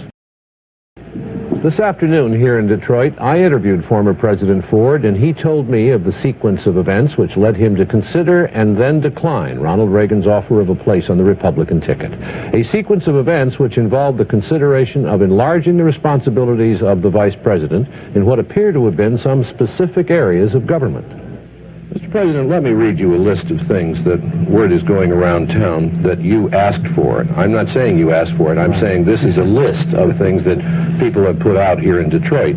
That you had asked for the power to select the staff of the National Security Council, to select the director of the Office of Management and Budget, to have several seats on the Domestic Council, and a veto on cabinet appointments. Now, can we deal with these specifically? John, I don't want to get into the nuts and bolts, the specifics. In general, many of those things were under discussion. I made no demands. What we were seeking to do was to work with Governor Reagan's staff so that we could accomplish a workable, meaningful vice presidency and at the same time maintain the total responsibility, integrity, and authority of the president. Now, in one way or another, some of those things are what the negotiators were trying to do. But I don't think it's appropriate for me to get into yes this, no that. Now we come to 11 o'clock in the evening. You walked down the stairs. One stair. And you went in and saw him, and may I ask, sir, what did you say to him? I said, Governor, despite all our efforts and despite the forthcoming attitude you've had, I must say that in my judgment, my original conclusion was right, and I ask you not to consider me as your running mate. And what was his response? He said, Jerry, I respect your decision. I reiterated my support. It was a very short meeting, but that's about the sum and substance of it. Mr. Ford also said with great emphasis that he never considered anything like a co-presidency. that nothing in his thoughts would have encroached on the fundamental powers of the president. And he said if there had been more time, things might have turned out differently. One of those negotiating for him was Henry Kissinger, who talked about the time factor today with David Brinkley. Tell me as specifically as you can what finally brought it to an end. In my observation, it got down to the point that the Reagan people were convinced that so many stories were out that it couldn't wait overnight. A deadline was developing that nobody had saw it. Ford would have liked to have the night to sleep on it. It wasn't possible then anymore to have the detailed discussions that were needed. And at that point, it sort of petered out with goodwill, really, on both sides. And with a sort of a sad feeling on my side, it was quite literally something that another 4 hours of discussion could have settled. Ford did not want to be just used in the election. He wanted to contribute to government. He asked for a definition of how his input would be institutionalized. That is, at what point he would participate in the decision-making process and how. Because it's easy enough to say you'll be taken seriously. But when you go to a meeting and something has to be decided, if you haven't had any staff work of your own, you're just a kibitzer. And the right to express an opinion does not mean you have any real influence. And so, George Bush, who thought he'd be a bridesmaid, turns out to be the bride. Many people thought Bush was the right choice all along, including 47% of the delegates we polled here at the convention. But his new prominence is somewhat flawed by the fact that he was so obviously Reagan's second choice. Ken Bodie has been watching all this and reports on the effect Bush is likely to have on the fall campaign. That was about as unified. There's no political rule for picking vice presidents. If your strongest supporters are really irritated with the choice, you're probably winning new votes. Rule number 2, don't go to your strength. Reagan needs no help in the West, and Bush won't help in the South. But no one on the final list did help in the South, and Bush has other geographic strengths. State geography has to be weighed rather heavily in this particular decision. George Bush ran strongly in Pennsylvania, and he's very well liked in the Great Lakes states. Additionally, he brings some strength to the ticket in Texas. As the delegates absorbed last night's shock waves in hotel lobbies and bars today, Reagan political operatives strongly emphasized Bush's assets. Number 1, compared to Reagan, he's young and moderate. He'll help with the white suburbanites who might otherwise have drifted off to Anderson. He may also help elect congressional moderates. I think down in Congress we can pick up 35 seats perhaps, and maybe they can pick up enough in the Senate to get the majority. Hardline conservatives don't like him, but he'll try to mollify them by embracing the platform they wrote. And he has experience. Experience in Washington and foreign affairs, both of which Reagan lacks. They're trying to make the most of second choice, no question about that. But last night's dream ticket of a Reagan-Ford co-presidency might have become a political novelty by Election Day, and voters might have wondered whether Ronald Reagan truly understands the power of the American presidency if he gave away great chunks of the office before he even won it. Ken Bodie, NBC News, Detroit. Some delegates here regard Bush as not conservative enough, as Ken Bodie has just pointed out. They met throughout the day and considered challenging Bush's selection tonight. Their plan was to put up Senator Jesse Helms of North Carolina against Bush. Late this afternoon, things were a little bit confused. We're not sure what's going to happen, but Helms had been given permission to address the convention tonight. President Carter telephoned Ronald Reagan this morning, congratulated him, and then challenged him to a series of debates. Carter, in talking with reporters, made some comments about the Republican ticket. A report on that from John Palmer, who was with the president today as he campaigned in Florida. Mr. Carter, who ended his week-long vacation today with several public appearances in Jacksonville and Hollywood, Florida, had this appraisal of the Reagan-Bush ticket. I think he got a very good ticket. I called Governor Reagan this morning when he woke up and congratulated him on his nomination. told him I was sure that the convention would go along with his recommendation for vice president. Pointed out that it would be good for us both if we could have a series of debates around different sections of the country, I think at least 3 or 4, and let our views be expressed clearly to the American people. He said that sounded like a good idea to him. Mr. Carter called the GOP ticket formidable, but evaded the question of whether the Republican ticket would be harder to beat if former President Ford had been in the second spot. Later, reporters asked about the president's brother Billy, who has admitted accepting more than $200,000 from the Libyan government. I think it was a regrettable thing to have happened. As you know, Billy leads a life of his own. I didn't know about it, and he did not confide in me about his activities. I just hope Billy doesn't get hurt too badly. Mr. Carter said he had learned of his brother's involvement with Libya just a few days ago and immediately urged him to cooperate with the Justice Department. Carter campaign aides are hoping that the political damage done to the president can be minimized. John Palmer, NBC News, with President Carter in Hollywood, Florida. Senator Edward Kennedy reached at his home in Virginia, made no comment on the new Republican ticket. The independent candidate, John Anderson, in London, winding up his European and Mideast 5-country tour, did have a comment, and we have a report on what he said from Bob Jameson. That's it. Thank you very much. Though he spent the day meeting with Prime Minister Margaret Thatcher and other government and opposition leaders, Anderson didn't miss a chance to criticize Ronald Reagan and his choice of a running mate outside number 10 Downing Street. That ticket inspires me more than ever to go back home to the United States and to resume my campaign there for the presidency as an independent. At a speech to the Royal Institute of International Affairs. I think if Mr. Reagan, Mr. Bush are elected, I think SALT II is going to go into the deep freeze. I think we are in for a renewed arms race. I think it'll be a long time before those talks are resumed. And I think to the peril of the future of all of us. During a meeting with British and American reporters. Republican moderates of any persuasion are going to realize that it is really Mr. Reagan and his element of the party that are running things, and I don't think that it will add that much to the ticket. As for his own running mate, Anderson says he will announce his choice in 4 to 6 weeks. But there is concern in the campaign that unless Anderson does better in the polls, it may be difficult for him to get a running mate of stature. Bob Jameson, NBC News, with the Anderson campaign in London. In Ohio, a federal judge today ordered that John Anderson's name be put on Ohio's November ballot. The judge declared the law setting a March 20th deadline for filing petitions to be unconstitutional. Ohio officials said they probably will appeal.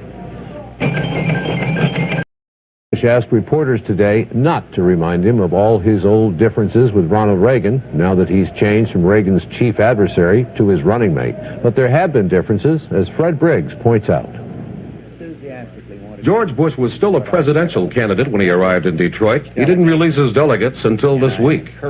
Technically, I ceased to become a candidate on Monday of this week. And now the man who said he was never interested in the number 2 spot on the ticket waited around to see if it would be offered to him. His differences with Governor Reagan were substantial. The Equal Rights Amendment. I voted for it, and I made the right vote. I don't believe in the amendment. And abortion. And I don't want to change the Supreme Court decision to outlaw abortion. I believe that interrupting a pregnancy is the taking of a human life. Honest disagreements was how Bush characterized these issues, but for both men, there was the lingering memory of the celebrated debate in Nashua, New Hampshire. Bush wanted Reagan one-on-one. Reagan wanted other Republicans included. I am paying for this microphone. I sure wish I'd handle that differently. This week, Bush was doing the proper things to join the Reagan ticket, releasing his delegates, attending functions, appearing with Mrs. Reagan, playing down past differences with her husband, and all the while hearing rumors about Reagan's choice being Lugar, Rumsfeld, Kemp, Ford, and learning that Ford was more than a rumor. Finally, the call from Reagan. George Bush, in most of the primaries, had been the voters' second choice. Now he was Reagan's. On the way to his hotel Tuesday, Bush bought a raffle ticket for a new car. What a number. I also win a Mark IV. But I never won anything. Fred Briggs, NBC News, Detroit. Reagan and George Bush, the Republican nominees for president and vice president, were still in Detroit today. Bush saying he would not seek an enlarged role as vice president. Reagan saying the party is now united. Don Oliver reports. Ronald Reagan says the Republicans have never had a better convention. He wound it up last night with a rousing roast of the Carter administration. Can anyone look at the record of this administration and say, well done? Can anyone compare the state of our economy when the Carter administration took office with where we are today and say, keep up the good work? Can anyone look at our reduced standing in the world today and say, let's have 4 more years of this? Reagan lingered in Detroit for a day so he and his new running mate could say thank you to those they count on to work hard for them in the campaign ahead. It is a dream come true, Reagan told the meeting of the Republican National Committee. The party is united. George Bush, once Reagan's foe, now his ally, said there never really was dissension in the party, just competition. I really don't ever remember a primary process or committee days or anything else where the party has been as unified in the past as it is today. And so we may be trying to repair something that wasn't broke. On his way to another thank you meeting in the hotel, Reagan ran into his son Mike and grandson Cameron.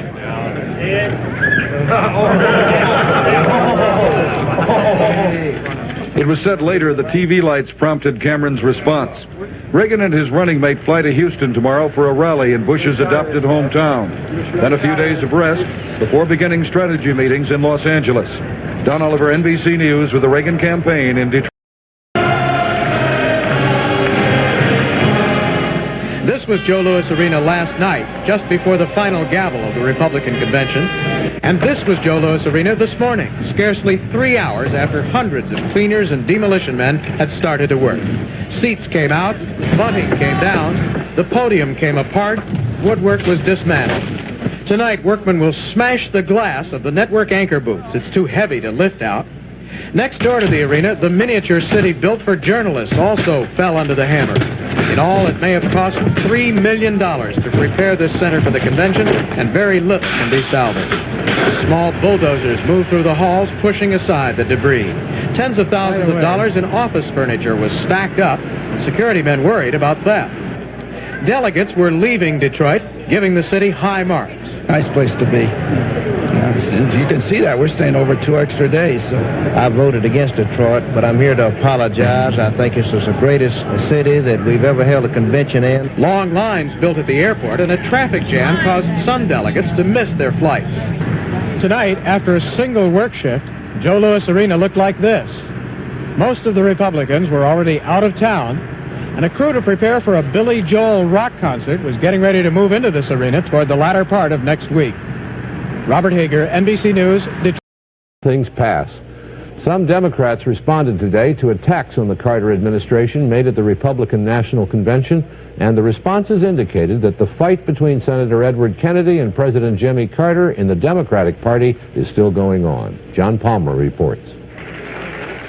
In a major speech billed as a reply to the Republican National Convention, Senator Edward Kennedy commented on various Republican speakers who used Kennedy's own words in criticizing President Carter. When Republicans invoke my criticism, they are only capitalizing on a correct assessment of our national crises. In reality, the way to hand this election to Ronald Reagan on a silver platter is for Democrats to cling to the fool's gold of failing policies. For his part, President Carter concentrated on the Republicans today. He told representatives of Girls Nation that the Equal Rights Amendment, which Reagan has called unnecessary, should be approved.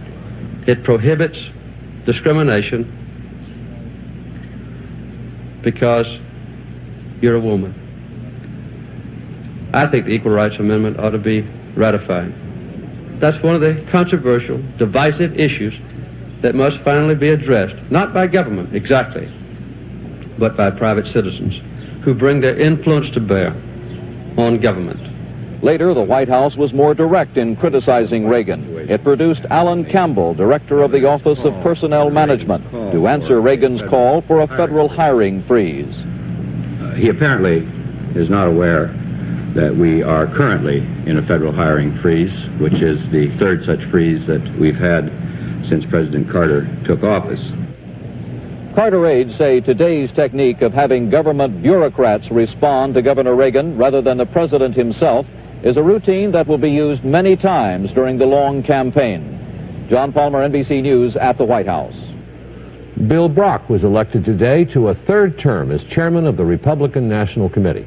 Some Republican conservatives have tried to get Brock out of that job, but in a meeting of the committee today, he was nominated by one of Ronald Reagan's operatives in a show of party unity. Congressman John Anderson says unnamed European leaders he visited are concerned about Ronald Reagan's, quote, materialistic approach to foreign policy should Reagan be elected president. Anderson, who spoke on ABC this morning, returned Friday from a trip to Europe that, if it did nothing else, kept him in the headlines throughout the Republican National Convention. Bob Jameson travels with Anderson, and here is his report.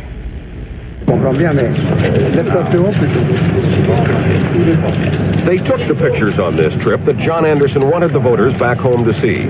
Anderson going to the hospital to call on Israeli Prime Minister Begin, discussing the peace process with Egyptian President Anwar Sadat, exploring Soviet-Western relations with German Chancellor Helmut Schmidt, meeting British Prime Minister Margaret Thatcher.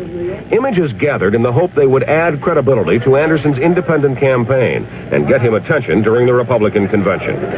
I felt that it was very important to my campaign in framing the speeches that I will be making on foreign policy in the coming months to have the absolutely up-to-date current perceptions of the meetings with Middle East and European leaders took up only 5 hours of his 11-day trip. Anderson filled out the rest of his schedule with sightseeing, the pyramids, the Berlin Wall, and hot criticism of President Carter and Ronald Reagan. Some of his sightseeing, a trip to Arab East Jerusalem, annexed by Israel in 1967, got him into trouble. For some time, Anderson has advocated moving the U.S. Embassy to Jerusalem as a final step in the peace process. He repeated that pledge here. That left the Israelis with the impression he favored their control of Jerusalem. This angered the Arabs. Even moderate Palestinians refused to meet Anderson. Egyptian newspapers called him a meddler. Newspapers at home accused him of shameless ethnic politicking. Anderson has been on the defensive ever since. I'm not against the Arabs, no. I made a statement in Jerusalem. I am very much in favor of Palestinian rights, and I visited with the leader of the largest, most important Arab country in the world, Egypt. Despite the controversy, Anderson considered the trip a success. But his biggest problem here was the same one he confronts at home. While there was much interest in his campaign, few people here took it seriously. Anderson was treated as only slightly more important than a junketing congressman.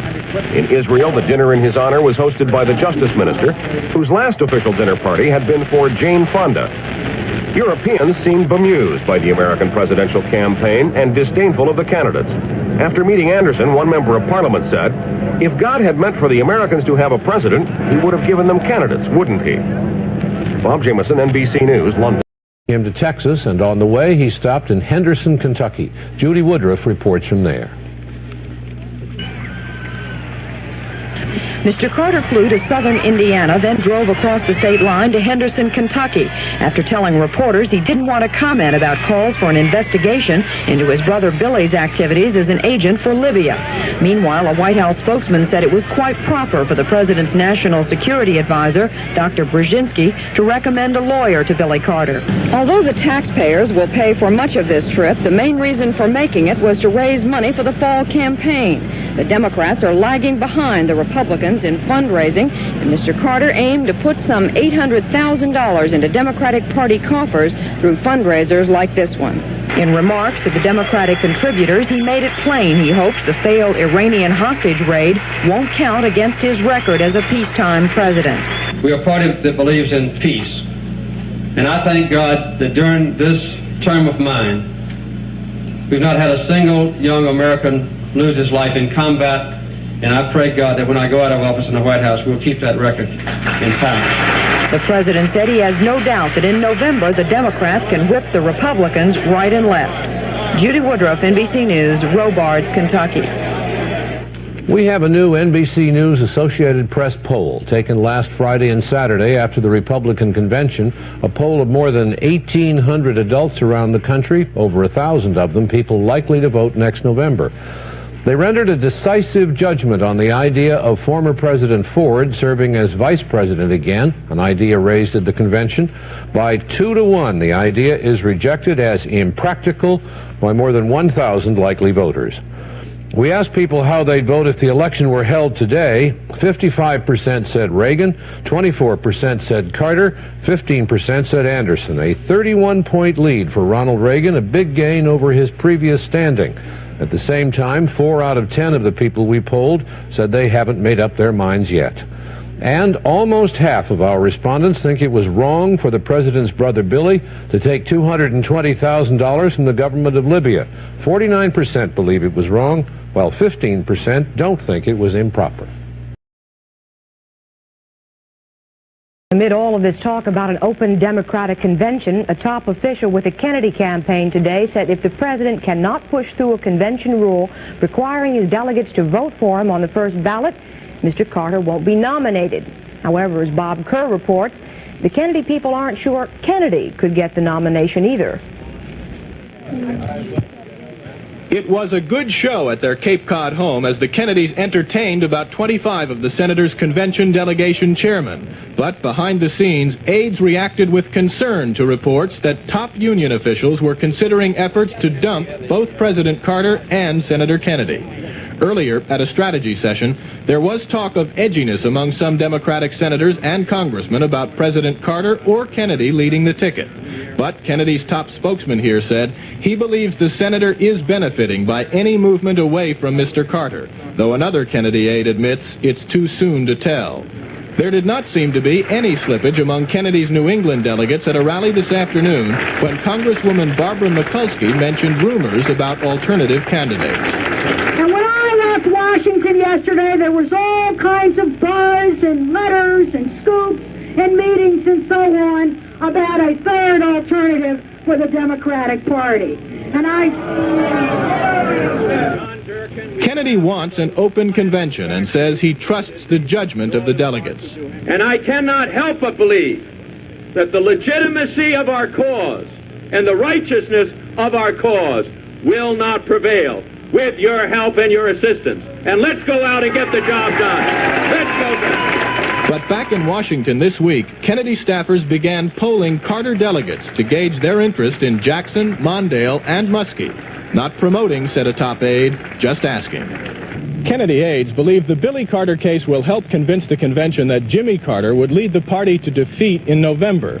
But for Kennedy's people, the toughest job remains convincing the convention that Senator Kennedy would be more electable. Bob Kerr, NBC News, with the Kennedy campaign. Ronald Reagan and George Bush have little to do right now but watch the Democrats fight it out. Both men are taking the weekend off while the aides plan strategies for the Republican campaign. Dan Blackburn reports from Los Angeles. Billy Carter's current problems will not be a campaign issue for Ronald Reagan and George Bush, at least not right away. The Reagan-Bush team plans to watch the Senate investigation run its course while the Democrats stew. Meanwhile, their top aides are charting the tactical direction of the fall campaign. Richard Worthland, Reagan's political strategist, says some aspects already are clear. An incumbent president has to run on his record. And if that is the case, and if we can keep the American voters' attention in that area, we will beat Jimmy Carter in the fall. Carter is the issue. Carter is the issue. If Jimmy Carter is the issue, then strategist Worthland sees the vote-rich industrial Northeast as the target of opportunity. It is true that many of the northeastern states, Dan, that have classically been Democratic states, we view as good targets. The old Democratic coalitions of the big city, union, blue-collar, minority voters is very soft for Carter, and we're very much aligned to take advantage of the collapse of that coalition. Is George Bush going to be the counterpuncher in this? He will, on occasion, take on the Carter administration very heavily when the circumstances indicate that that's justified. One point made not only by Worthland, but by Reagan and Bush as well, is the danger of overconfidence. They do believe they will win in November, but they do not believe it will be easy. Dan Blackburn, NBC News, Los Angeles. And in the Congress, those who are looking for an alternative to President Carter at the 1980 Democratic Convention were still trying to drum up support. 2 reports. At the Capitol, a few Democratic congressmen who say they represent about 40 formally announced creation of the Committee for an Open Convention. They will try to persuade delegates to reject a rule which would force them to vote for President Carter on the first ballot. They may decide that we should go with President Carter. The majority of delegates there may decide that that's the best thing for our party, that it would be a mistake not to do that. That may be the decision. What we want to do is give them the option. At least half the members of this movement believe the convention must reject President Carter and Senator Kennedy in favor of someone they believe could do better against Ronald Reagan. But so far, the committee lacks public support among leading Democrats. An awful lot of people are still in the closet, clearly because of the tremendous power of the White House. They are very reluctant to make public statements. Tomorrow, Philadelphia businessman Harrison Sonny Dogle plans to announce a committee to advance Senator Henry Jackson as a presidential candidate. Dogle wants Secretary of State Muskie as Jackson's running mate. Jackson put out a statement today saying, "Changes have occurred since many of the delegates were chosen. Delegates should be free to exercise their judgment at the convention based on circumstances as they exist today." On his way to a private meeting with Jackson today, Senator Kennedy repeated that he would trust the judgment of delegates in an open convention. I'm convinced that I'll get my share, and that share will be a majority. Privately, even some leaders of the anti-Kennedy, anti-Carter movements worry that all this public wrangling makes the Democratic Party appear desperate. Bob Kerr, NBC News, at the Capitol. The most visible sign of how worried the White House is about the talk of finding an alternative to the president came late this afternoon with the release here of a letter from Vice President Mondale, whose name is one of those most prominently mentioned. Mondale told a Minnesota congressman who expressed interest in opening up the convention that he was not a candidate for the presidential nomination and has no intention of becoming one. White House aides had said earlier that a similar statement of disavowal was to come today from Secretary of State Muskie. There is real concern here about the move by House Democrats to look for someone other than Mr. Carter. At Carter-Mondale campaign headquarters, phone calls continue to be made regularly to the more than 1,900 Carter delegates to the convention to make sure that they don't jump ship. Aides insist that any slippage in the president's support has been minimal, but they say they are not taking any chances. The president himself made no mention of politics in his only public appearance of the day, a session with farm leaders. And his aides are telling reporters that while Mr. Carter may get, as one put it, bloodied up a bit at the convention, he will still emerge as the nominee. Even so, his advisors are nervous that the panic spreading among House Democrats could spread to convention delegates. Members of Congress themselves can't affect who gets the nomination, aides here say, but because of the publicity they generate and what aides call the outside possibility that there may be further damaging information from the Billy Carter affair, no one here is resting easy. Judy Woodruff, NBC News, the White House.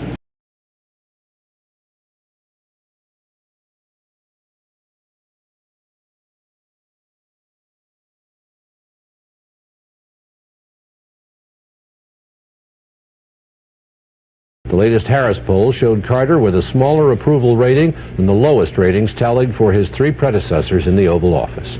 And the latest California poll measuring opinion in the country's most populous state shows that if the election were held today in California, President Carter would come in 3rd after Ronald Reagan and John Anderson. And in Washington, the dump Carter forces were getting organized as his friends were defending him. Bob Jameson reports. Although the Committee for an Open Convention doesn't officially begin operation until tomorrow, a hastily assembled staff was already at work today, contacting convention delegates. What appeared to be a modest effort today takes on more significance tomorrow when prominent Democrat and Washington attorney Edward Bennett Williams begins directing the Dump Carter movement. Williams, at odds with the president almost since his inauguration, has been working privately to open the convention to another choice. Williams has approached the Kennedy campaign, asking that the senator release his delegates. And he has been pushing the idea of a Jackson-Kennedy ticket, headed by his longtime friend, Senator Henry Jackson, but has found little enthusiasm for that. Secretary of State Edmund Muskie, meanwhile, bristled today at reporters' suggestions he had left an escape hatch in his statement of support for the president. Muskie said his commitment to remain Secretary of State is firm. The same is true of my commitment to President Carter. Now, if instead of trying to put your words in my mouth, you will concentrate on what I have just said, you'll have an answer to every question which is trembling on your lips. And Congressman Morris Udall was equally, if humorously, unequivocal. If nominated, I will run for the Mexican border, and if elected, I will fight extradition. The president's campaign director, Robert Strauss, ridiculed the Open Convention Committee as mostly public relations. And besides, Strauss said, after the primaries, calling for an open convention is like cheating on your wife, and calling that an open marriage. Bob Jameson, NBC News, the White House. Many politicians are saying this week that should the convention turn away from Carter, and that is by no means certain, the delegates will not turn to Senator Edward Kennedy. The Kennedy people don't see it that way. Bob Kerr has their story. An aide describes Kennedy as delighted, campaigning again as Jimmy Carter sinks to an all-time low in the polls and faces growing pressure to open the convention. I would certainly think there'll be such pressure among the working members of the Democratic Party that he'll have to yield to it. An open convention is Kennedy's last chance. He figures that if Carter delegates are not forced to support the president, many won't. Kennedy strategists believe that only 10% of Mr. Carter's delegates are fiercely loyal and that another 10% are simply anti-Kennedy.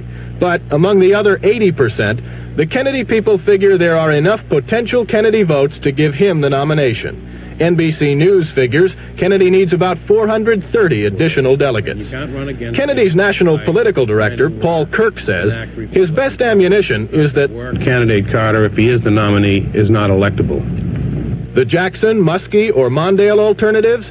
Possible, say Kennedy's people, but all three could be made to appear as last-minute creations of party bosses, and they'd be starting way behind Kennedy, who has about 1,200 delegates. 2 weeks ago, even some Kennedy campaign workers were calling their national headquarters Fantasyland. They don't call it that anymore.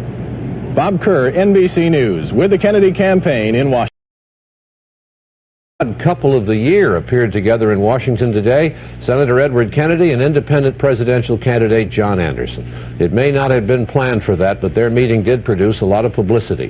One topic of conversation was the presidential debates. Earlier today, Kennedy called Ronald Reagan about a debate if Kennedy is the nominee, and Reagan said it would be all right with him. Here's more from Tom Pettit.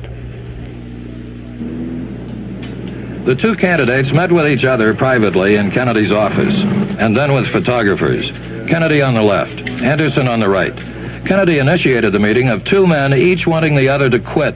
It was the biggest political media event since Gerald Ford said no to Ronald Reagan.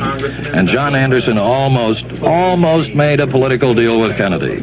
How did this political odd couple get together at all? Aides to the two men met in Boston on Monday and thought it would be a great idea. It was great for pictures.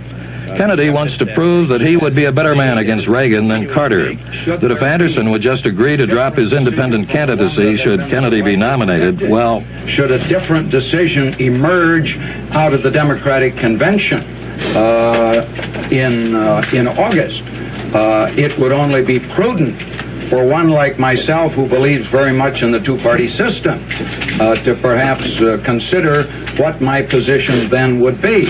But in politics, that's called a definite maybe. No deal was made, they said. Anderson got a pledge that Kennedy, if nominated, would stop the Democratic National Committee from obstructing Anderson. Should I gain the Democratic nomination, I would instruct the Democratic National Committee to halt using its limited resources to block his candidacy on the various state ballots across this country. We may be seeing something here of political importance, but then again, we may only be seeing two candidates trying to use each other on national television. What do these pictures mean? Well, you're the interpreter. We'll watch it tonight and see what you say. Well, it means Anderson would like to get Kennedy supporters if Kennedy loses. It means Kennedy would like to get Anderson supporters if he quits. And it means the two men look attractive standing next to each other. Tom Pettit, NBC News, Capitol Hill, Washington. Earlier this week, Connecticut Governor Ella Grasso broke with President Carter and called for an open convention at which the Democratic delegates would be free to vote their choice. But today, she changed her mind and said she is for the rule which would bind the delegates. And in Washington, the forces for an open convention were getting organized, and the man in charge is Edward Bennett Williams, the famous trial lawyer. Bob Jameson has that story. Williams denied that the Open Convention Committee is a dump Carter movement. All he and the congressmen with him want is that the convention defeat a proposed rule binding delegates to the primary results on the first ballot, a rule the Carter campaign wants badly. Free the delegates. Eliminate the possibility of their being hostage to a tyrannical rule, and let the convention work its will. I do not believe that delegates should be led like lemmings into the sea if there have been superseding of circumstances that change the picture. The only new circumstance Williams mentioned was the president's declining standing in the polls. Growing fears among incumbent congressmen that the president will drag them down with him kept White House lobbyists busy at the Capitol. And Robert Strauss, the president's campaign director, met for the second time this week with congressmen to try to calm their re-election jitters and stifle the open convention talk. This is really a sore losers movement rather than a open convention movement, and it's been labeled open convention when, as a matter of fact, it would close the convention. Strauss got no agreement from Ron Dellums, vice chairman of the Congressional Black Caucus, who called for an open convention. And New York Mayor Ed Koch wavered again in his support of President Carter. Koch, moving closer to the idea of an open convention, said Vice President Mondale, Secretary of State Muskie, and Senators Moynihan and Jackson have a better chance of carrying his state. The president got some good news today. Several senators reaffirmed their support, and despite all the talk in Washington, an NBC News survey of delegates in 35 states found little movement away from the president. Bob Jameson, NBC News, Washington. Michigan is one of the places where Democrats are preparing to go to the nominating convention in New York, and one of the places where there are some doubts about Jimmy Carter's chances of winning the election next November. Jim Cummins has the Michigan story. Michigan, the state with 11,000 lakes, is sending 141 delegates to the Democratic National Convention.